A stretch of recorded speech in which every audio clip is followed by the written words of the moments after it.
Hello there, friends. This is Spencer Michaud. Today we're going to be talking about the full moon in the first decan of Aquarius. We're going to be diving into all the significations associated with the Sun in Leo, the Jupiter Cazimi in Leo on this full moon. We're going to talk about the moon conjoining Pluto and the ramifications of that. We're going to talk about Saturn hosting that moon. And we're going to do an I-Ching and an animal. And we're going to take you through the next few weeks getting to the the new moon solar eclipse in Leo 3 in mid-August. So buckle in for an hour or so and let's talk about it and get through it. So a couple of things before we dive into the astrology, just a couple announcements. Of course, we're talking full moon in Aquarius 1 today, but before we do that, if you would like to visit my website, I would appreciate that. It is a great way to reach out and get a reading. You can find me over at spencermichaud.com. There's all sorts of different readings associated with learning about your natal chart, learning about the transits in your life that are playing out and helping to activate some of the planets in your chart. I also offer tutoring sessions. I do oracle questions if you have like one particular issue that you'd like to have the astrological analysis of. I do that as well. And I've got some classes that are going to be coming up in the fall. So make sure you're on my newsletter and that you're checking out spencermichaud.com. You can also visit the store at spencermichaud.com where I have pre-recorded webinars, where I have decan webinars, where I'm exploring all 36 decans through 12 separate webinars where we talk about the associations with tarot, fixed stars, mythology, etc. A lot of my past research has been poured into those, and some of that is utilized on this channel, and you can get a more in-depth exploration to help you understand your own chart through that. And then I did a series with my partner, Tanya Andrews of Third Coast Mojo, called Dignity and Devotion, where we break down the 7 traditional planets and how to craft a ritual practice around them. Speaking of Third Coast Mojo, you can find all sorts of cool stuff over on Etsy. So if you want to support Tanya and the work that she does over there, you can find all sorts of interesting things. The feature this month is Easy Life, which is Sun in Leo election, kind of smoothing the path around the solar significations. We're in the midst of Leo season right now. Well, we got some challenging things with the moon and Pluto going on, so maybe this can smooth out the path moving forward. Midnight Money Soap is back. This is a conjure formula with Jupiter in Cancer. So this is a great one for facilitating the flow of abundance within your life. Come to Me oil is a Venus with a oil with exalted Venus in Pisces if you're trying to attract love or appreciation or things of that nature. And then finally, there's a Hermes harvest with Mercury and Virgo. We have Mercury that just stationed direct. So this is one that can help improve focus and get you organized and all of those things. So check her out on Third Coast Mojo. You can also subscribe to our newsletter if you want to know when I'm going to be going live. Or when new things are released through Third Coast Mojo, or if there's new classes coming. So make sure you sign up for the newsletter. And if you want to support the channel, you can purchase a super chat today while I'm live on YouTube, or go to buymeacoffee.com and become a patron of the channel. Thank you so much for everyone who has been able to contribute. I always appreciate that, and it really does help me to continue to do the work that I do here. Okay, those are our announcements. We are looking at a full moon in Aquarius 1, 6 degrees of Aquarius. It's a few features. Let's take an overview first, and then we'll talk about the Sun in Leo 1 and the Moon in Aquarius 1. We'll talk about Saturn in Aries 2. So a couple features that we are experiencing here is this full moon is conjoining a retrograde Pluto that is about to go out of bounds in its southern declination. And it is also conjoining the North Node in Aquarius, which hasn't quite happened as I'm recording this, but it will when we go to this weekend. This weekend we have, as I'm recording this on Friday, the 24th, Saturn will station retrograde on Sunday the 26th, and the North Node will move into Aquarius. So this full moon next Wednesday, okay, this is going to be next Wednesday, the 29th, is going to be co-present with the North Node. Now, the North Node in Aquarius is increasing our desire to maybe escape some harsh visibility, maybe escape from a situation of conflict, or to go off into the unknown, to be able to unravel some old karmic knots that can hopefully lead us into a new and better tomorrow. This is a full moon that may reveal some corruption with visibility. It may reveal some feelings of fear or insecurity around having a platform, those types of things. There are certain things in this world where we don't know. This is a sea of humanity that we are diving into on this beautiful internet platform, and some people have good intentions and other people don't. And this is some of the things that we're having to wrestle with when we are seeing a full moon from the Leo sun, with the pressure to become more visible, and then really understanding maybe some of the consequences of that or the challenges around that. So these are some of the things that we might be breaking down today with full moon conjunct Pluto on the north node. Jupiter and the south node will be co-present with the sun. Jupiter will also be in a cazimi, which is a renewal in the heart of the sun. So Jupiter cazimi here.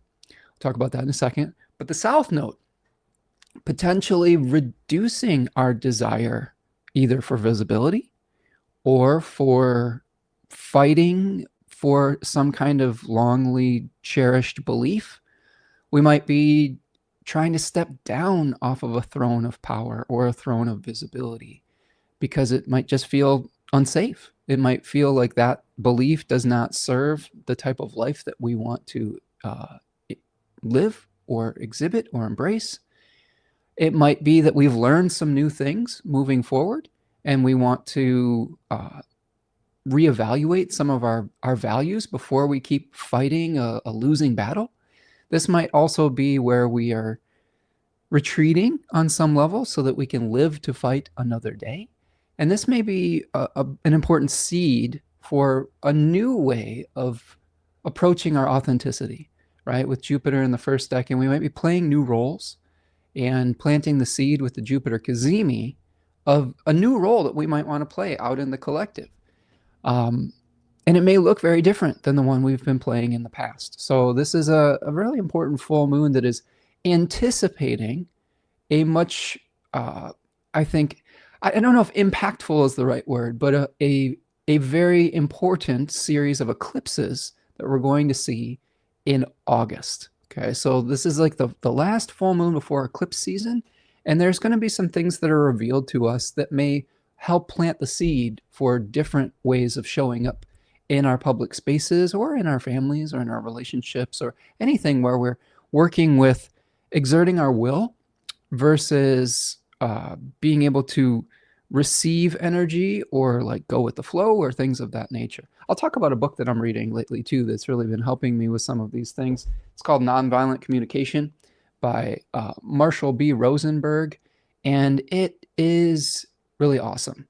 I'm about halfway through it, so I hesitate to go too deeply into it because I don't want to make the mistake of learning half of the technique and then not communicating it as clearly as I would if I had a full, complete understanding of it. But there's some things already that we can talk through with it that I think could be helpful, especially for the moon trining Uranus and Mars, right? Like the moon in Aquarius and the south node moving into Leo and the north node into Aquarius. To me, this book has come to me at the time when the north node in Aquarius is going to encourage us to be able to observe a situation before either commenting on it or before engaging in conflicts.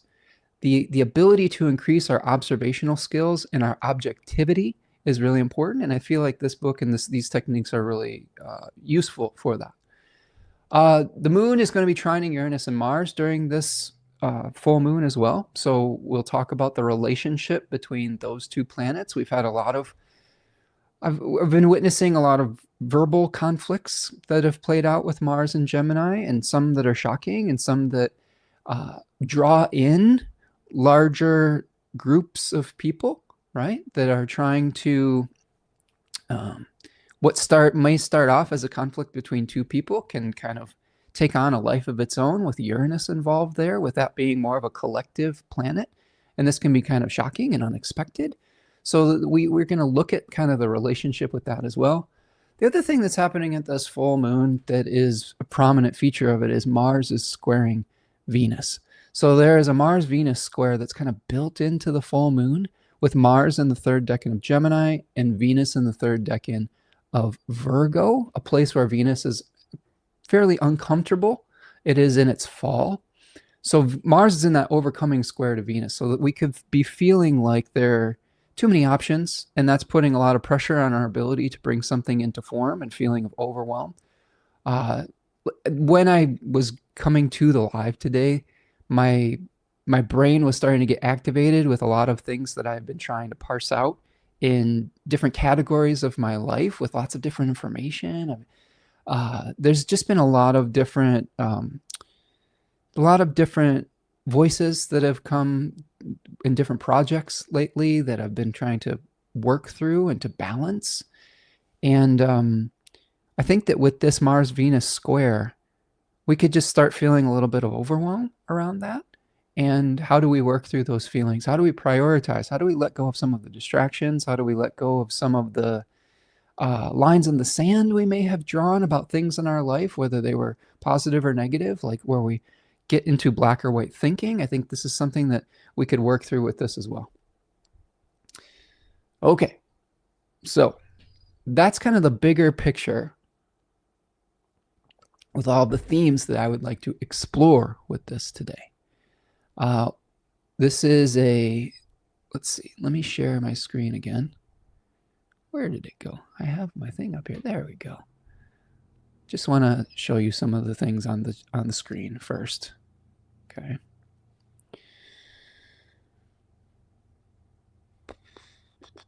All right, so here is our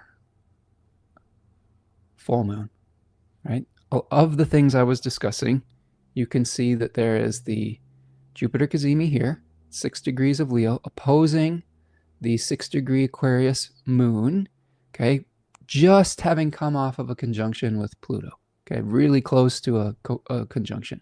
You can see here the north node is moved into Aquarius, and the south node is moving into Leo. Here is the Mars square with Venus, okay, putting a lot of pressure from what's called the overcoming position. This is where it is earlier in the zodiac from our kind of central perspective at the middle of the chart, and it's kind of asserting its dominance on Venus. So a lot of the martial conflicts in Gemini areas of our life are putting a lot of pressure on the Virgo areas of our life. Here is Saturn hosting, okay. Here's Saturn right here hosting the moon and Pluto, I guess you could say, if we think about the guest-host relationship there. Saturn going retrograde, where we're thinking about how the values that we are stating, either publicly or in our private lives, we might be reviewing some of those things. Like we may be really taking a good hard look at how we express ourselves, or how the worlds that we inhabit and that we are either forced to inhabit due to other people's desires, and how we might start to create our own world that feels comfortable to us. This is something that, as Saturn is retrograding back into Aries 2, we might be reviewing how we create our worlds. Like, how do we want to put ourselves out there? What are our royal decrees? What are our non-negotiables? How do we start negotiating some of those things if we're not getting what we need? I'll talk about that with nonviolent communication, because being able to identify our feelings through observation, and then being able to state our needs and receive other people's feelings and needs appropriately is part of the whole situation. And to be able to make requests versus demands. I've read the first part about expressing our own needs. I haven't gotten quite to the second part about receiving other people's needs yet. So give me some grace and patience, I hope, with learning about that part of it. But there's some real interesting skill sets, and it's really helping me to examine my communication style as well, and kind of hopefully eventually to be able to assist others with this and to kind of model this type of behavior. Deep Kumara, let's see, Deep Kumaru Karam Radya 9791 says, Aquarius here. Nice to see you, fellow Aquarius person here. I guess I have an Aquarius South node, so I'm not an Aquarius Sun, but we have another Aquarius stopping in. Amara Wiley's here. Says, hi, Amara from New Jersey stopping in. Nice to see you, Amara. Hope everything's going well your way, my friend. It's been a little while since we've gotten an update with one another, but I hope everything's going well your way. This is probably a big full moon for you. This is probably activating a lot of things in your chart, isn't it? So hopefully we'll get to break that down and that everything's going well in your world, my friend. Okay. So those are sort of the pieces that I've been looking at in the chart. So what I would like to do is I would like to break down those things individually. And let's start with the sun in Leo. I like to start with the sun when we talk about lunations, because the sun is like a giant spotlight. And what the sun is going to do as a spotlight is going to bring things to our awareness. It's going to bring things to light. It is a collective aha moment as far as what we are potentially trying to consciously achieve.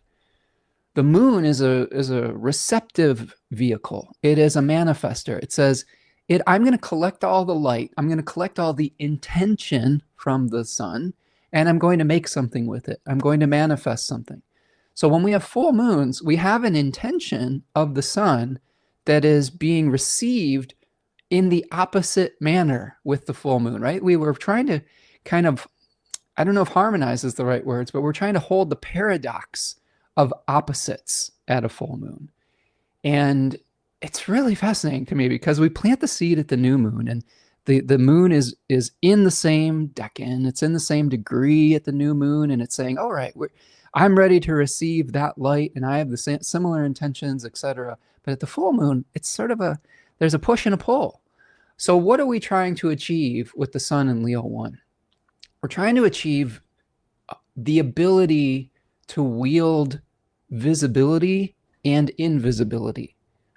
It also is about bringing different roles into our awareness, and how do we begin the journey to authenticity, okay?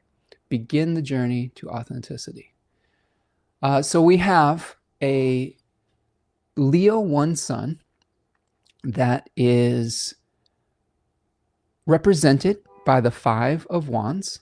So the 5 of Wands is a card where we see people in a mock battle, in a competition, in a place where we are sort of feeling like we need to compete with other people for some kind of selection or specialness, right?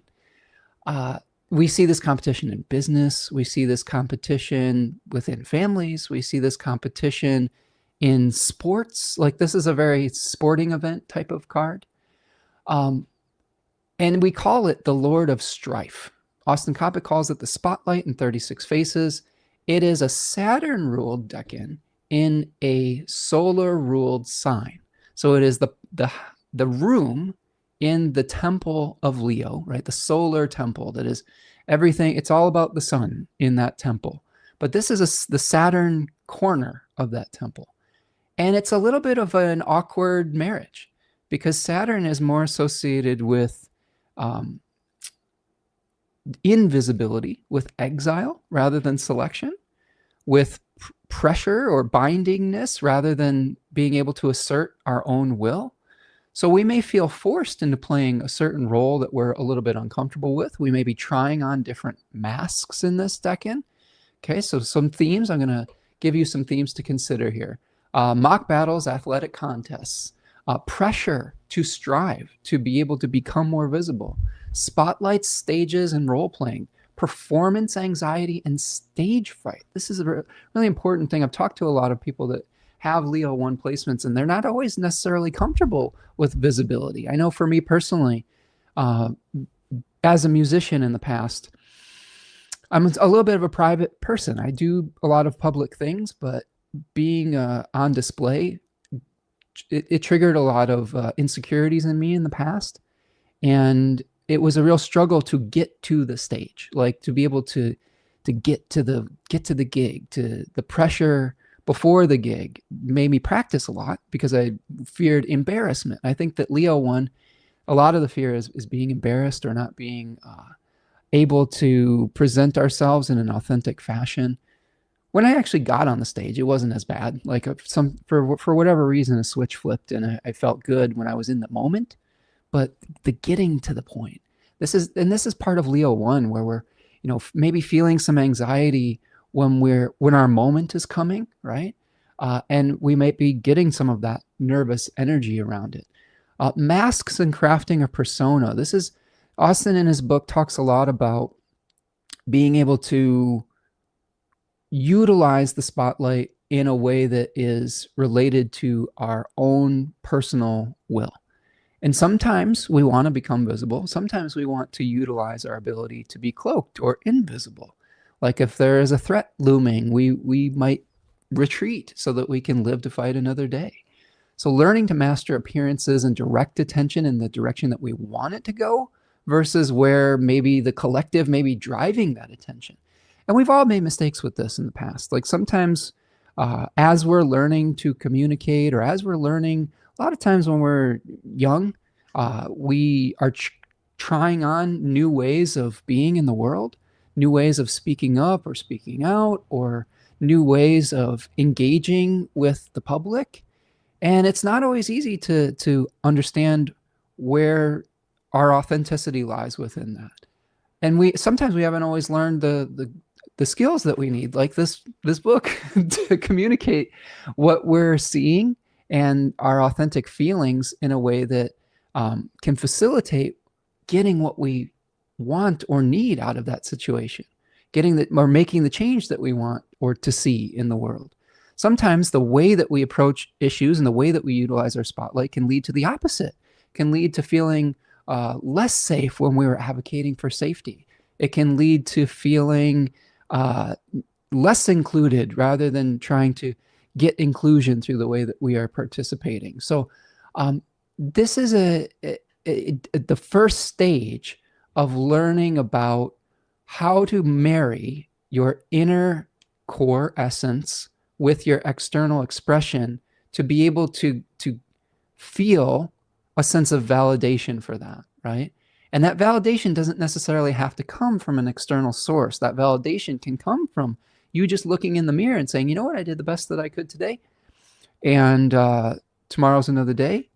And I feel good about what I came and presented. And I feel good about how I did that. And people can either take it or that they can leave it. And their feelings, I think this is the thing that nonviolent communication has really been helping me with, is understanding that we as individuals are not always responsible, or maybe ever responsible, for other people's feelings and emotions. Now, that doesn't mean that we become narcissistic. Our actions realistically, our actions can trigger different emotions in other people, different actions in other people. And that's important to realize.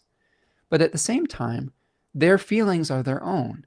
And as people who have grown up with trauma or in situations of oppression or abuse, we often learn there's different ways. We can learn through being very defensive. We can learn through going on the attack before we feel like we're going to be attacked. We can also become people pleasers, where we just become doormats and get steamrolled by everyone else's energy because we're trying to control other people's reactions and emotions to us. And this is something that I think that we can really learn a lot through the Leo 1 energy. So questions for reflection here. Where are you feeling pressure in your life to perform, or the pressure of being visible? It may not be that you have to perform. It may be that you're already visible and you're feeling some pressure because there's some things in your life that are making that spotlight feel hot, Could be attention isn't always good. Like, I think that there's a lot of situations where we might be getting negative attention, and that could be making us feel really uncomfortable as well. What role are you being asked to play? Understanding how to approach your particular responsibility within either utilizing your spotlight is very important. Sometimes we are trying to play roles that we're not suited towards, or that we don't have the skills to execute yet. And when that happens, sometimes we get pushback. Sometimes we get pushback from our communities. Sometimes we get pushback from our own sense of not feeling in alignment or getting the results that we had intended. So what role are you being asked to play? And then asking yourself, is this an appropriate role for me? Am I ready for this role? Is this something that feels like it's in alignment with my essence? Or is this something that's being thrust upon me?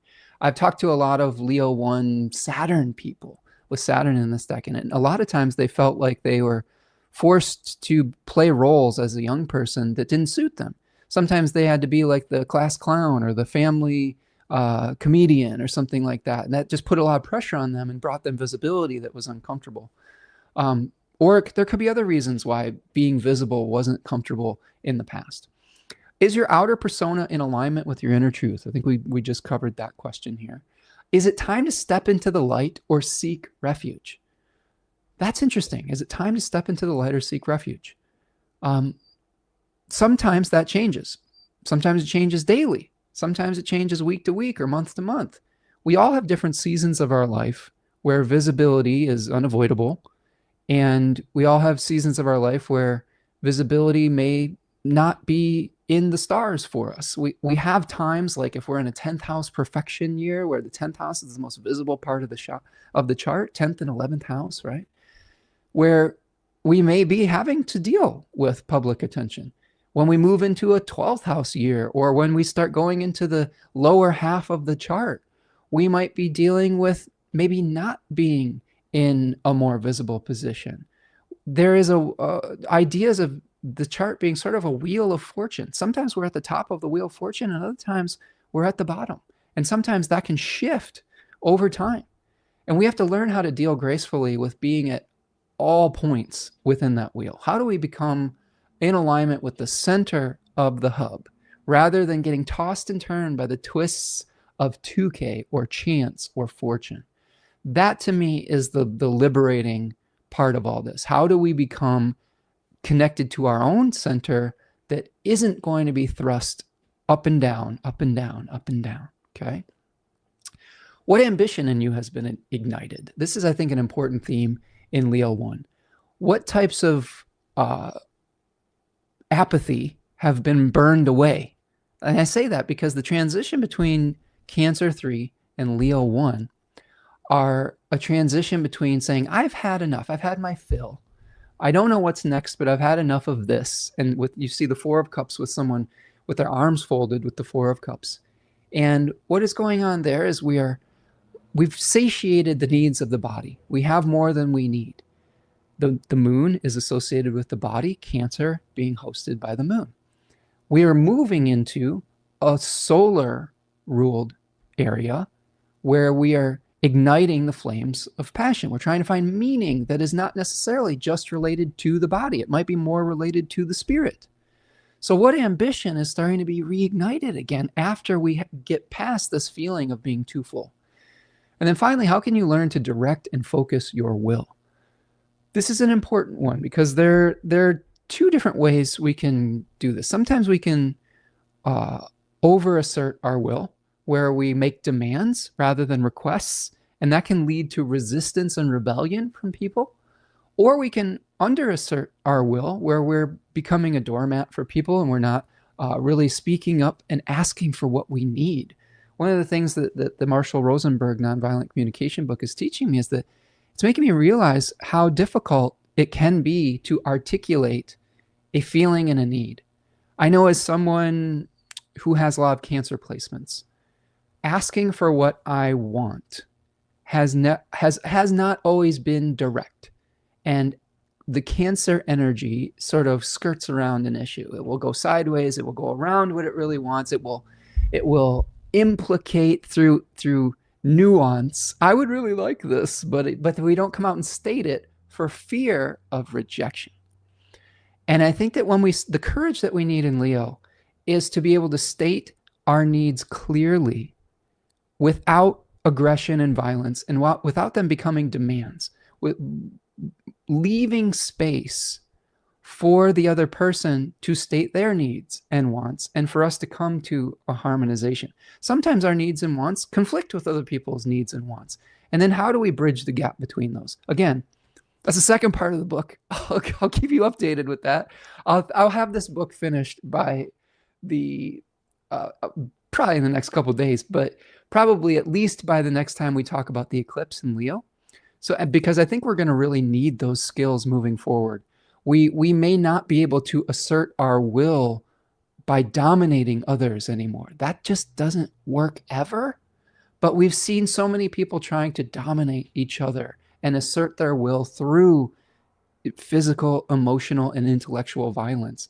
And it really just doesn't work. No, everybody loses when we do that.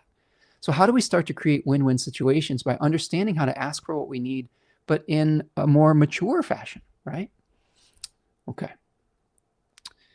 Amara says, I love Marshall Rosenberg's work. I'll tell you what, Amara, it is changing my life. I every once in a while I'll come across a book that feels extremely important and useful for my everyday life. And this is, it's been a while since I've come across something like that. I've been reading some things that have ignited my passion. I think the last book that really did that was Braiding Sweetgrass. It really changed my perspective on nature and our role within it, and how we relate to spirituality associated with nature and things of that ilk. But this nonviolent communication book, it's so useful in every single part of our lives, and it makes our communication so much more effective. It's not that we're trying to. I think that's what's really resonating with me, is I'm someone who wants to utilize, first of all, I like being a peacemaker. I like being a bridge between people. And I'm realizing that sometimes the thoughts and feelings and judgments that I may have had as a teacher and as an analyst, as an astrologer, I'm hardwired to make judgments about people and about things, and to get results. As a teacher, we feel pressure to get results for change. And there's been times in the past where if I'm not getting the results that I want through pleasantries, then I revert back to some of maybe the Leo rising parts of myself, where it's just kind of a my way or the highway type of expression, and it just doesn't work. We result to violence, or we result to passive aggression. Like I'm owning all of the follies of my chart, like the Cancer part of me that just sits and pouts in the corner. That's passive aggressive. That's violent also.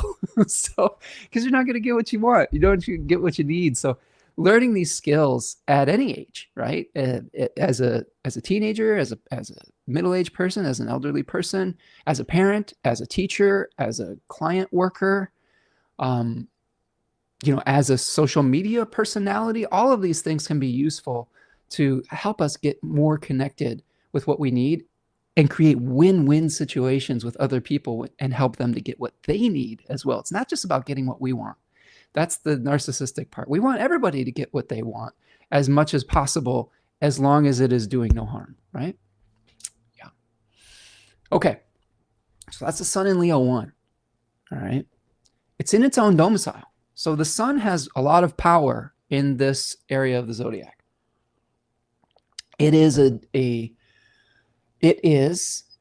a place that we are searching for enlightenment in the truest form of the word, where we're trying to cast light onto something that had fallen into darkness. We are trying to bring something to our awareness. We are trying to become conscious of things. So the sun is very powerful here. It has the ability to shine that light. It also has some ability for foresight.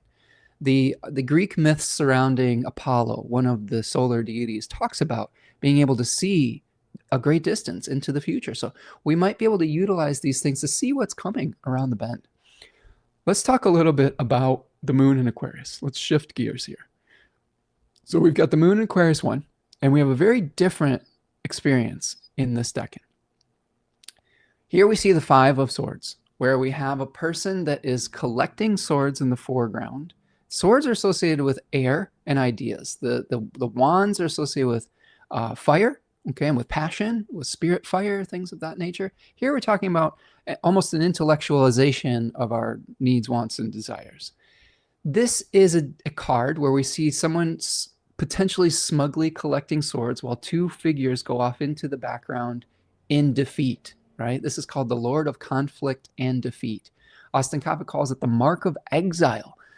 Oftentimes, this decan shows that there are winners and there are losers, as T. Susie Chang would say in 36 Secrets, where one party is dominating another and the other party is feeling like, I've got to just go off into the fringe. I don't, maybe there was some kind of battle where one person won and the other person was embarrassed, and then they're going off to either learn some new skills or lick some wounds or recover or things of that nature. The themes here, the main themes, it's a Venus-ruled decan in a Saturn-ruled sign. So the themes around Venus is we're talking about having resources that may not be as wealthy as a neighbor. There is the pain of comparison in this decan as well, schadenfreude, where sometimes we take pleasure in someone else's misfortune. So exclusion, exile, and isolation are themes in this decan.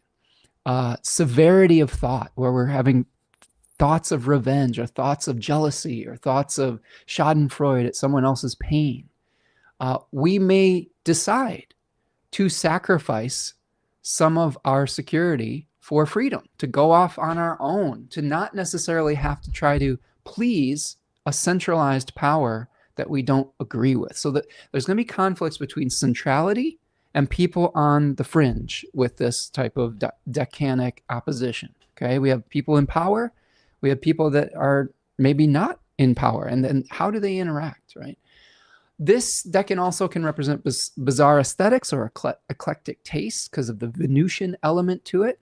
They compared the Venusian craftsman in this decan to a coppersmith rather than someone who worked with gold or silver. Often we'll see people turning things that are discarded by other people and turning them into beautiful works of art when they have placements here. I would say that we may not have the resources of the wealthy centralized power, but we can still make something beautiful from what we do have as part of this as well.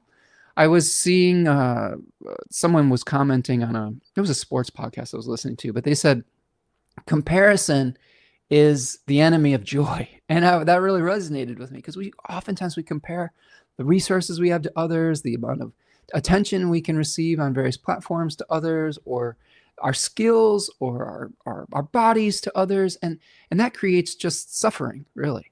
So how do we move out of that cycle of comparison and learn to just appreciate who and what we are and what we have and what we do?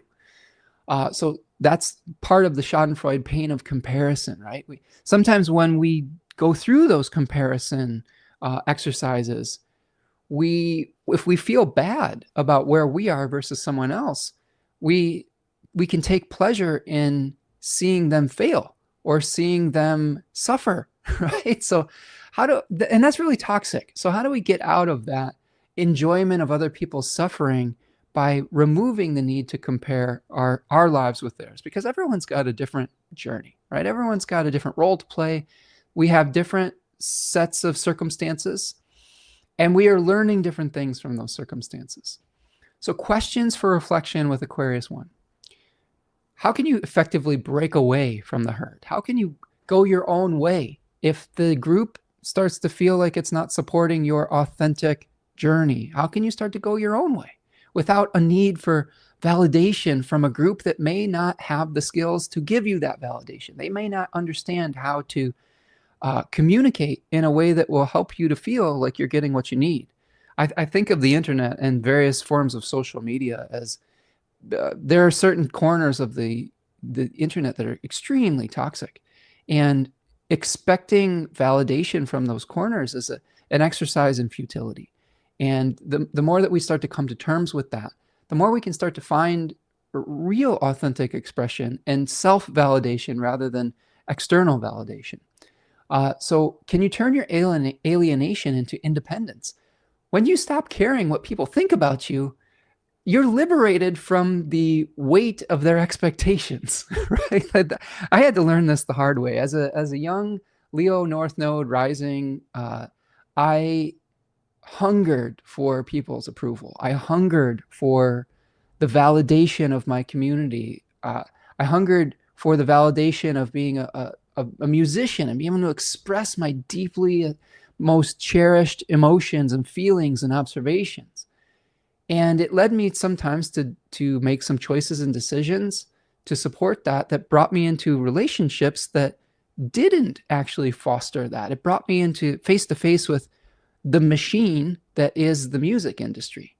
And there are lots of parts of that that are not in alignment with my worldview. And when I stopped trying to impress people and started to express, I found the areas where I felt more comfortable within that. I found this art form, astrology. I found that I am comfortable talking about the philosophical implications in service of others rather than just expressing my own thoughts and desires. I can express my opinions through this work, but I'm doing so in a way that hopefully will help other people as well. And that is really one of the transition points in Leo energy. Liz Green has an amazing book called The Astrology of Fate, and she talks about the myth of Parsifal, an Arthurian legend, if you will. And Parsifal was hidden away, okay, like many heroes, like Zeus, in his early life, and he desired to go off and seek this holy grail, right? And when he first went and left home, he was very young and maybe naive, and he came to the castle of the Fisher King, who secretly was his grandfather. So there's these generational traumas that are perpetuated, right? These family curses on some level. Apollo, by the way, is a breaker of family curses, so a little bit of a tie-in there. And he needed to ask a question of the Fisher King, and he failed to ask the question. He kind of went mute. He didn't understand what question to ask, and the whole castle like disappeared, and he had to completely go back home, learn some new skills, go through some more experiences, and truly understand the purpose of his quest. And eventually he goes and he revisits this castle again, and he asks first, "What ails thee?" So he first is asking of the Fisher King a compassionate question. It is not about his kleos or glory. He is seeking this journey to be of service and to be of a compassionate understanding of other people's needs. So that was the first question. What ails thee, my Lord, right? And then he goes on to say, whom does the Grail serve? He says, why do we seek this glory? Why do we seek this attention? Why do we seek this divinity? What does it serve? Rather than, I just want to have this for myself. And that's a huge point of growth within the Leo story. So asking yourself, how can I become more compassionate in my search for visibility, validation, etc.? And then what's the purpose of it that is not just a self-centered purpose? And I feel like I went through that journey as a musician who was trying to seek personal glory and then failed at it on some level. There were some successes. You could see the little ego part of me like, it wasn't completely a failure, right? You could see those things like popping in and out. But it didn't go the way that I had envisioned it going. And then re-engaging with a spiritual practice, with a educational self work kind of thing, and then re-emerging, I guess, on some level with the public or with a new persona, asking the question, how can I have compassion for other people's experiences through doing this work? And then whom does this work serve? This isn't about my self-aggrandizement. This is about, how do I do this to be of service to my community? I used to do astrology as a young person as like a party trick. It was a great way to get to know people. It was a great way to say, look at how much I know. Look at how many facts I know about you. Not like, how can I utilize this energy to serve you and to understand how this this information can make your life better. And that is the difference. And this full moon could help us initiate into that process, right? So how can you break away from the herd, turn your alienation into independence? What beauty is to be found in exile? Sometimes we have to go into exile and then return. This is the hero's journey that Joseph Campbell talks about a lot. We have to go off into a quest, and sometimes we feel far away from home, but eventually what we learn, we bring back to our homeland and our communities, right? How can you close the gap between expectations and reality? This is a really important one here. A lot of times the suffering that we have with the pain of comparison is that we want to be a certain place in our life, and we are aware of where we are, and we see where we're not yet. And then we have this gap between this. This is from Ira Glass, talks about the gap between our taste and our hope and our desires and our reality and our skill set. And he talks about closing the gap through experience, through hard work, through practice, right? Through process. Okay. We've lost attachment to process in this time period in human history. We want to go from where we are to instantaneously having different results through things like artificial intelligence, through typing a sentence in to do the work that a musician would have to study for a decade to learn how to do. And people push back against this because there's not a lot of learning in that. Yes, you have maybe this very polished end result, but you didn't go through any of the learning process to get to that result. And that is actually the real beauty that comes out of this. That's where the catharsis comes. We have a decided lack of catharsis in society. And the part of the reason to do art by hand, analog, is so that we can process our feelings. Typing in a sentence and then instantly getting a result does not help us process the same feelings as making our fingers bleed on a guitar. It's very, very different. And it is putting us in a position where our feelings are so bottled up that we can't help but lash out at other people. So we need cathartic, analog art making more now than we ever have in any point in society, in my opinion, because we're starved for it. Okay. Let's see. Devin's here. What's up, Devin? How you doing? It says, definitely working on dealing with being on my own and acceptance of that, right? Yes, it's very difficult. A lot of us are with Saturn in Aries, where we're being almost forced towards independence. Now, we'll talk a little bit more about this Saturn retrograde. There is a theory in Vedic astrology around when a planet is retrograde in either its exaltation or its fall, it tends to act like its opposite sign. So we may get a little bit of a 6-month reprieve from Saturn in Aries, where we may be able to work together with others in ways that haven't been available with Saturn direct in Aries. It's something we should test out. I think it's worthy of exploration. Devin says, my almanac puts me out on an island and it's a lot of work. It's worth it to me, though. It's hard to figure out how to get people to join me in my work. Devin, here is an example of trying to practice nonviolent communication in action. It's a little bit difficult because there's a delay between the chat and our ability to communicate in real time. But if I were to practice the NVC with you on that statement, I would say, just so I'm clear, I'm observing that you are expressing that you're feeling that you are having difficulty coming into alignment with other people. And potentially does that make you feel lonely or unappreciated, right? And asking those clarifying questions and then being open to hearing what the person has said. Like, so I'll throw that out to you. Is that making you feel lonely or isolated or right? Like, so this says this puts me on an island and it's a lot of work.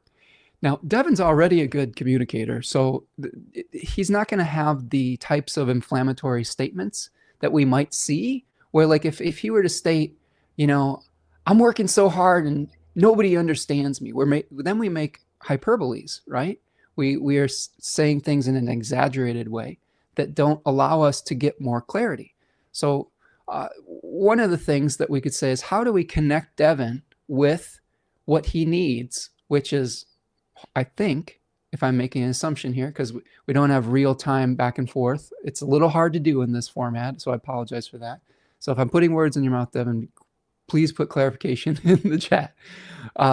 I'm hearing that there is a ability to ask for what he needs. So maybe, Devin, I'm going to throw this out to you. Have you been able to ask people to join you in your work? And have you asked directly? And have you asked as a request, or have you made a demand? Because that's the part that I'm really struggling with, right? Devin says, yeah, I talk more in metaphors that show my feelings sometimes, but usually do my best not to cast blame, right?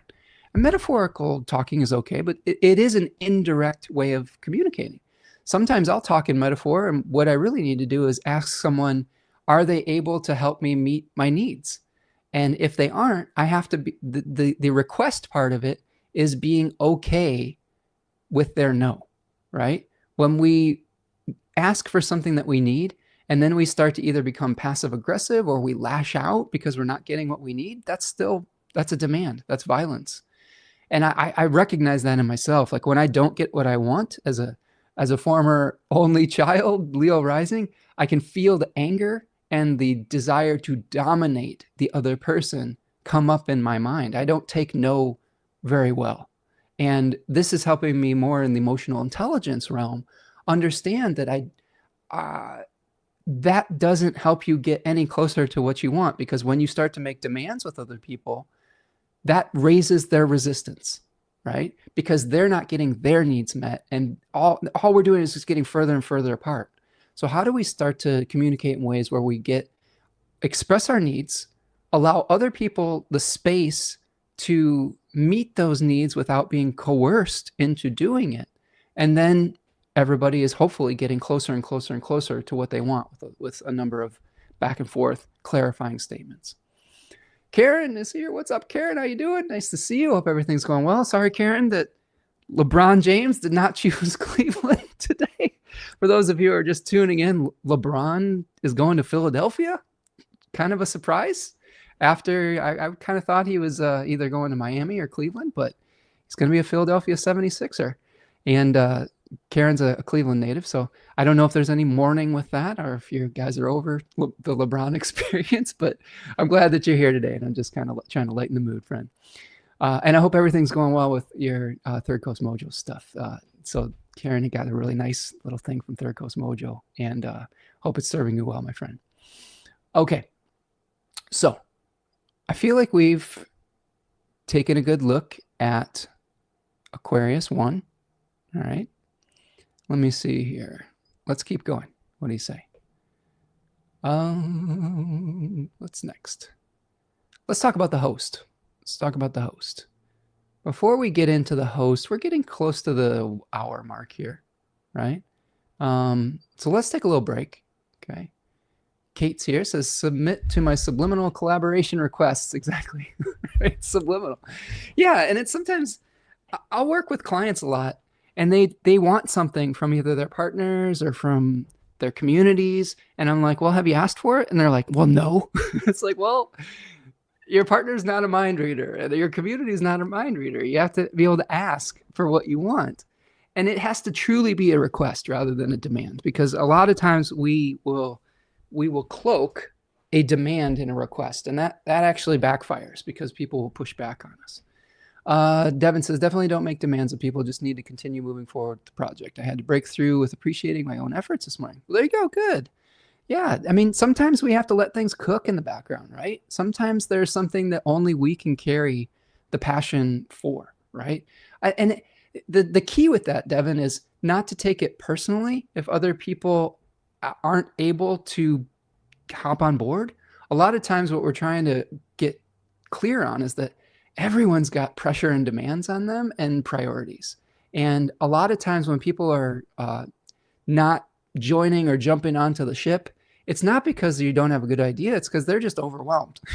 Like this is sometimes something I realize about myself. Sometimes people ask me for help in various ways, and I have to say no because I just don't have any more bandwidth. Like I'm just overwhelmed with certain things in my life, and I get that response from other people too if I'm asking them for help and they're overwhelmed, and I'm learning not to take it personally, because that's where the compassion comes in. That's where we're asking, what ails thee, my Lord, right? Or we're understanding that we're all having to meet challenges within our life, and that helps us to not take those rejections, those pushbacks, right? The inability to give us what we need in that moment, the way that we need it in that moment, we take it less personally, and that allows us to feel less violent about it. All right. Karen says, well, thanks for breaking the news. I just heard it now. LeBron loves playing with our emotions. Have fun, Philly. Oh, I'm loving my custom oil. I'm glad to hear that you're loving the custom oil, friend. Appreciate that. And my personal opinion on LeBron James, first of all, when we talk about nonviolent communication, the fan base of Philadelphia would greatly benefit from reading that book, from my experience in the past. Now, if any of you are Philly fans, I mean, it might be something to work on. But LeBron also really likes attention, and it looks like he's just chasing a ring. He took a really cheap contract to team up with some other people, and hey, I guess that's his prerogative. I guess Cleveland, if I were you, don't take it personally. He has his own agenda, and it's probably not because he doesn't love the city of Cleveland.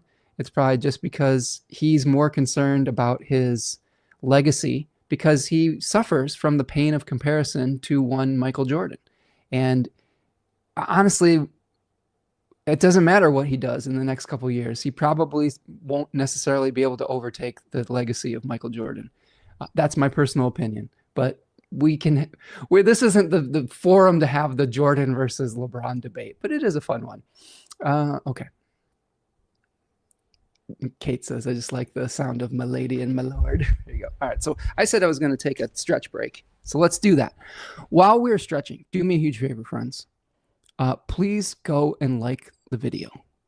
Subscribe to the channel if you're new here and you want to know when we're going live. Stretch your hips out and get a drink of water. If you would like to contribute to what I'm doing here in the astrosphere, I guess you could say, super chats and buy me coffees are very helpful. I am learning that I need to express my need for material security, and right now I could use some support. So if you're able to do that, that would be greatly appreciated. If you can't, I understand. Everyone's got responsibilities, but I'm working on being more direct with what I need. So this is just working through this in real time. The easiest thing you can do, though, is the engagement. Doing everyone here today who is commenting and liking the video, that does really help, and it helps get the word out, and that is very valuable. Okay, let's talk about Saturn and Aries 2. Let's go back up here. Now, this is interesting because Saturn, as of this full moon, will have stationed retrograde. And it isn't quite retrograde. It is stationing as we speak on Friday, the 24th. It will be stationing on the 26th, which is Sunday. So it's slowing way down to a snail's pace. So any of you who are Saturn influenced, if you have a lot of Capricorn or Aquarius placements, if you have an area of life like Aries, where you feel like things have crawled to a snail's pace, it might be due to or reflected in the symbol of Saturn retrograding.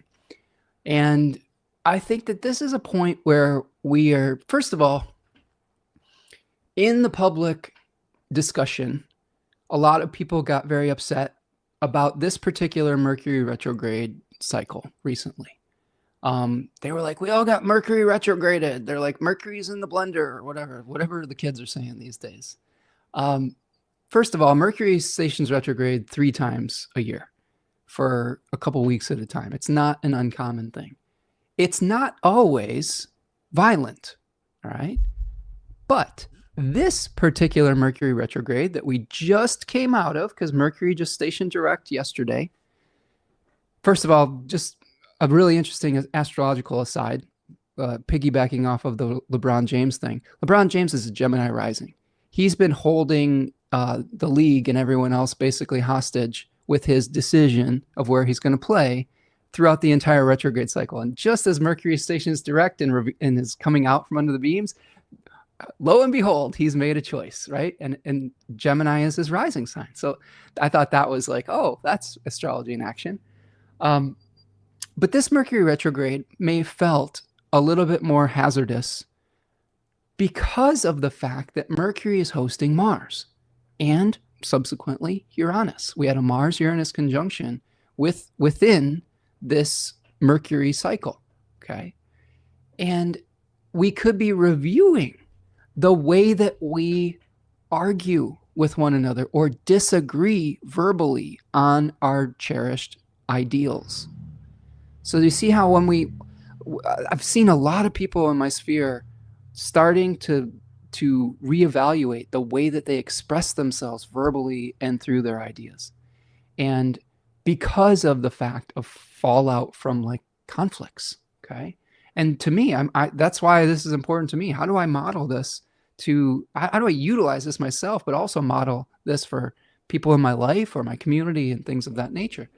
And the other thing that Marshall Rosenberg says in this book is, how do we start focusing on the behaviors and the results that we want rather than what we don't want? I think that's really powerful because we are so quick to judgment on the internet of calling out the things that we don't want. And we are not as good at articulating what we do want to happen. And I tend to, I think it's okay to identify an observation without judgment of something that we might not want. Like if we, like for example, on this channel, here's an example of this. And I think this is important because Saturn in Aries is helping us to articulate our values, okay? Our values. And with this retrograde, this was a circular way of saying that Mercury stations retrograde 3 times a year. Saturn actually retrogrades for about half of the year. So if you were really afraid of Mercury retrograde and you had a negative experience with it this year because of its hosting of Mars, this retrograde of Saturn, unfortunately, is also hosted by Mars, okay? And it is related to Mars. It's a little bit different though, because Saturn isn't the one hosting the retrograde planet. It is the retrograde planet itself, okay? So there's a little bit of a difference there. But with this, oh man, I really thought my brain, I really twisted my brain into circles with that one in retrograde fashion. I had some points around it and I just completely lost my train of thought with it. So Mercury is hosting Mars in the retrograde. So we're reviewing our communication through conflict of our ideas. When Saturn is retrograding in Aries, we're starting to review our values so that we can communicate those values more effectively. I was going to go down the path of how on this channel in the past we may have made statements that were judgments rather than observations. And this is something that I'm going to try to work on. It's not natural for me. For me, I get really passionate about something and I've just been used to stating something very fiery, I guess you could say. Even though I attempt to be kind and peaceful, I'm an intense person. And one of the things we criticize on this channel is systemic wealth inequality. And one example of this could be stating these billionaires are assholes and they're greedy, stupid fucks. And see what I mean? That's judgment. Now, the observation could be that the wealth gap in America and in the world is increasing. There are communities that are not receiving what they need, while other communities or small handfuls of people are receiving more than they might need to get their basic needs met. Do you see the difference in those two statements?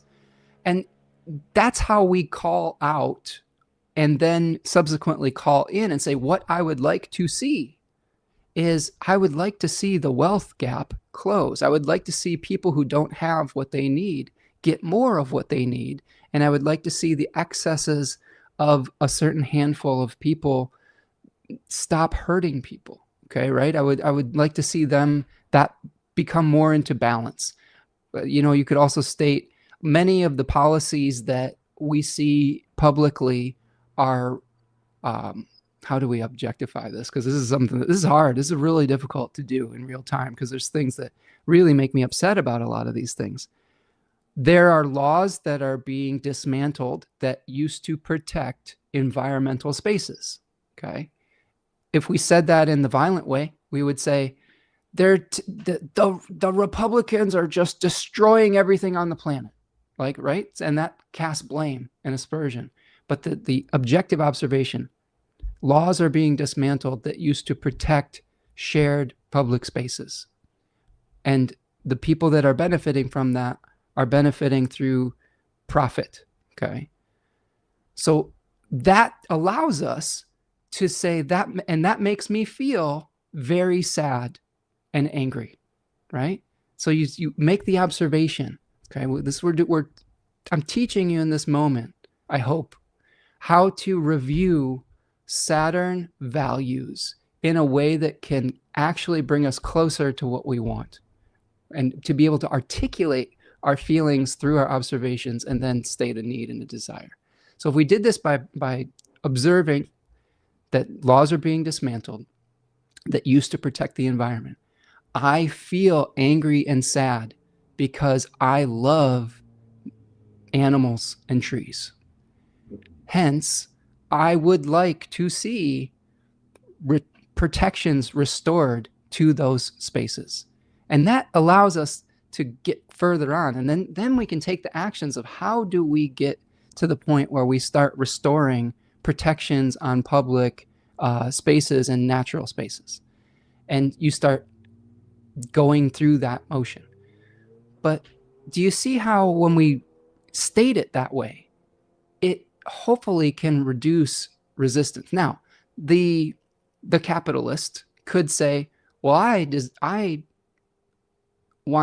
desire to make money. You're like, well, how do we meet halfway with this? Can we meet halfway with this? That's the second part of the book. So I'll read it and I'll get back to you. But first, learning how to state our own desires, I think, is very important. Let's see. Devin says 3.14 times a year, pi times. What is that in relationship to? Non sequitur that I missed. Maybe I missed something. The new way to disagree is you just add respectfully after anything you say. Yeah, that is still violent. If you are making a demand and a judgment and you just say respectfully, that's just patronizing, right? And so how do we move forward in a way that is actually just making a non-judgmental observation and then stating how it makes us feel? What this is all about is taking responsible for our own feelings. When we say you did this and you made me feel that way, that's not taking emotional responsibility. If you say, I observe this action or behavior happening and I feel these emotions in response to it, you are owning the feeling. And that really helps you to move forward in a way where you could start owning that feeling and getting clear as to what you want in response to that feeling. Devin says, in response to the wealth gap, you're moving from language that is reacting to the thing that was caused by actions in the past, whereas the second attempt is moving you towards how you would like things to be in the future. By moving your language into the future tense, let's see. Let me understand that. Wealth gap. This is hard to do in real time with the chat, so I apologize if it's clunky. Wealth gap. You are moving from language that is reacting to the thing that was caused by actions in the past, whereas in the second attempt, you're moving towards how you'd like things to be in the future by moving your language to the future tense. It seems to me that people are still not paying attention to the problems current politics are creating. Is is that a criticism of the method? I guess I'm asking for more clarity. Do you feel that that is an ineffective way of getting what you desire out of change? So I guess that's my question. Devin says, I find this process frustrating. I'd like to see a greater awareness and compassion being brought. Okay. I share that frustration, Devin, with the how do we enact change brought into the sphere. I find this process frustrating. I'd like to see greater awareness and compassion being brought into the sphere. Right, but see what you did there is you own that feeling. You own the feeling of frustration when we're trying to work on a macrocosm issue. Do you see the difference though between like pointing the finger and owning the feeling? This is not a validation of what we perceive as the negative behaviors. It's the furthest from that. We can make observations on. Not everybody has to agree with our observations, but that is a part. Yeah. So you were demonstrating the same process. There you go. I love it. You're a quick study. Let's all do. We should do a nonviolent communication Marshall Rosenberg book club. That would actually be really fun. It's like nonviolent communication for astrologers or for metaphysical practitioners. I think it would actually be really helpful. Okay, so back to Saturn. And I would like to be able to get into that particular issue more at length. What I'm feeling is a time pressure to get through the rest of my material. So that is, so I'm going to try to keep moving forward with that. Devin says, of moving from the issue that is the problem, how I feel about the problem, how would you like see things be? Yeah. Mercury retrograde is 3.14 times a year, pi time. Oh, there you go. I love it. Amara says, the great thing about nonviolent communication is that it focuses on people's needs rather than on the strategy. We all have needs that we can try to be more compassionate about. We are in agreement with that statement, 100%. And again, it is not natural for some of us to even think in this way. Like I felt myself hearing my inner dialogue come up when I disagreed with what someone said the other day, like with something my partner said. And in my brain, I made a really strong judgment about it. And I said it out loud in jest because like, my brain says this, Tanya, like, this is how hard this is. And like, she still expressed that it was hurtful that I verbalized it. But hopefully, she has compassion for me, that we're trying to work through. Even just, I expressed to her that I feel like I'm just completely trying to rewire my brain. I did not say that to hurt you. I said that because I'm noticing and observing my own thoughts that are coming up, that are violent thoughts. You know what I'm saying? And I don't mean violence as like physical violence, but as judgment, right? My brain is constantly judging at all times. And it's actually very exhausting.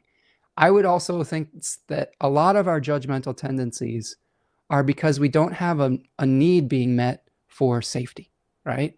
I think for those of us who experienced trauma in the past, we constantly have to be judging whether someone is safe or not. And if we aren't feeling safety, we're feeling scared, right? We're feeling scared, we're feeling angry, we're feeling upset, we're feeling like we want to either engage or disengage, depending on what would get us to that feeling of safety. And yeah, it can be hardwired as a habit. So when we're practicing something like this, we're trying to create a new neural pathway and a new habit, and it takes time. This is why we're going to make mistakes with this. That's why I even hesitated talking about it today, but I think it's so important. When I feel passionate about something, I really want to share it. But I may be even butchering I'm making some mistakes and falling into some of the old traps because of an incomplete understanding currently of the technique. So please, I guess what I would request from people is grace with that thus far. Devin says, violence, the conscious or unconscious attention to bend something else to our will without consent. Ooh, I love that. I love that definition. And yes, that is exactly what this is all about. Trying to bend other people's will, like whether they are acquiescing or agreeing to it or not. And that's created all sorts of conflicts in the world. I mean, to me, this is, as someone who is extremely interested in bridging the gaps between people and being a mediator. This is a game changer. Okay, so Saturn is going to be conjoining a fixed star Alpheretz. And Alpheretz is a fixed star related to speed, okay, doing something very quickly. It's also related to Andromeda, a princess that was in distress constellation. So we may also be re-examining, first of all, how maybe we engage with something with a lack of patience through rushing through something. Maybe this is slowing something down for us. We could also be re-engaging with how we perpetuate the cycle of aggressor and victim. I think that there is a victim consciousness baked into that fixed star story, where we're dealing with how do we move through and heal through the cycle of trauma and abuse without getting stuck in identifying with it. And I know I'm not articulating that as gracefully as I would like to, but this is bringing up a story that I'm reading about in Persephone's Revolution I talked about last week, where Persephone became the victim of an abduction, and she was abducted into the underworld. She was coerced to do something against her will without consent. She experienced violence, the conscious or unconscious attention to bend something to our will without consent. As Devin put in the chat here, which was very, very helpful. And eventually Persephone became empowered. She became the queen of the underworld. She started to become the person that was giving consent to the actions around her. She became a leader. She became a figure that was wielding her own will and moved past the disempowered position. And I think that is really what we're going to be exploring with Saturn on Alpheretz, is how do we move beyond the disempowerment of being coerced into something violently against our will, okay? And then how do we start to empower ourselves again through our communication skills, through our ability to learn new ways of relating to other people? Remember, Saturn in Aries retrograde, there are theories that think that it's acting as Saturn in Libra, or more in alignment with Saturn in Libra tendencies, which forces us or binds us, I don't know if forces is the right word, but binds us to seeing other people's perspective and to finding win-win situations and negotiating with others rather than bulldozing them like Aries can do with its excessive yang energies at times. Okay, so really interesting stuff. Karen says, yes, so true. Fear and anger are two sides of the same coin. This is another thing that I'm enjoying about my exploration with this book. It's helping me to identify emotions that could express or be cloaked as one thing, but are actually trying to express another thing. Oftentimes when we get really angry and we lash out at people, it's because we're scared. Sometimes it's because we're sad. Sometimes it's because we're frustrated. It's giving us new language to be able to express what we're actually feeling so that we can get our needs met. Sometimes when we bring a problem to a friend, and this has been a problem for me because I have people that bring me problems all the time. And I love it. I love helping. I love fixing things. That is the issue. There are times when friends or partners or family members will bring me something that they're struggling with, and they will get upset with me because I will instantly offer what I view as a solution. And I'm just trained to do that. People pay me good money to offer them a solution and try to, quote unquote, fix the problem. Now, I can't fix a problem for somebody. That is hubris. But I can help guide them to their own process so that they can have the awareness of how they can go about fixing the problem for themselves. So let's just clear that up first. But I'm realizing that sometimes when people bring you some of these things, what they're actually looking for is to feel heard and validated. Do you see what I'm saying?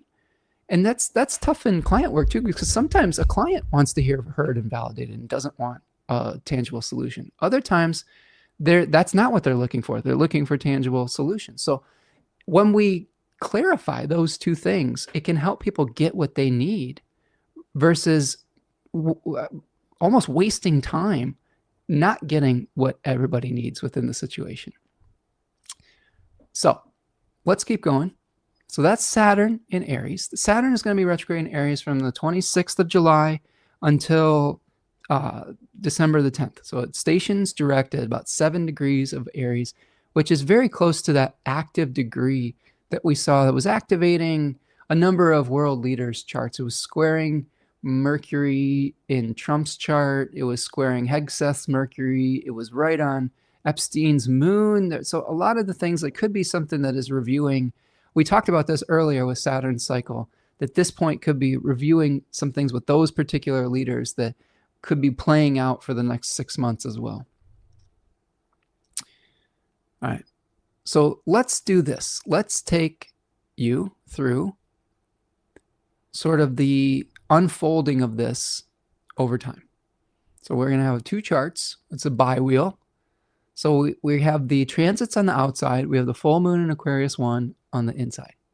All right. So I'm going to take you to the couple days leading up to this, because if we don't have context, we're going to miss some things. So Saturn stations retrograde on the 26th, which is Sunday. A reviewing process, a slowing down, going back and reviewing how we express our values and how do we do that allows space for other people to express their values. Do you see what we're doing there? It's very easy to say, I believe this, and if you don't agree with me, fuck you, right? That doesn't allow space for people to support your values, because they might instantly put up a wall, rebel against those values just in an effort to humble you, right? And it doesn't help you get what you want. It is the language of oppressive, I mean, really, honestly, the oppressive patriarchal type of language. We have a lot of criticism lately of the patriarchy. And some of that is just through this violent way of communicating, this desire to dominate and this desire to coerce people into what they're doing rather than be a co-creator with them. So how do we dismantle some of those systems through this as well? Okay.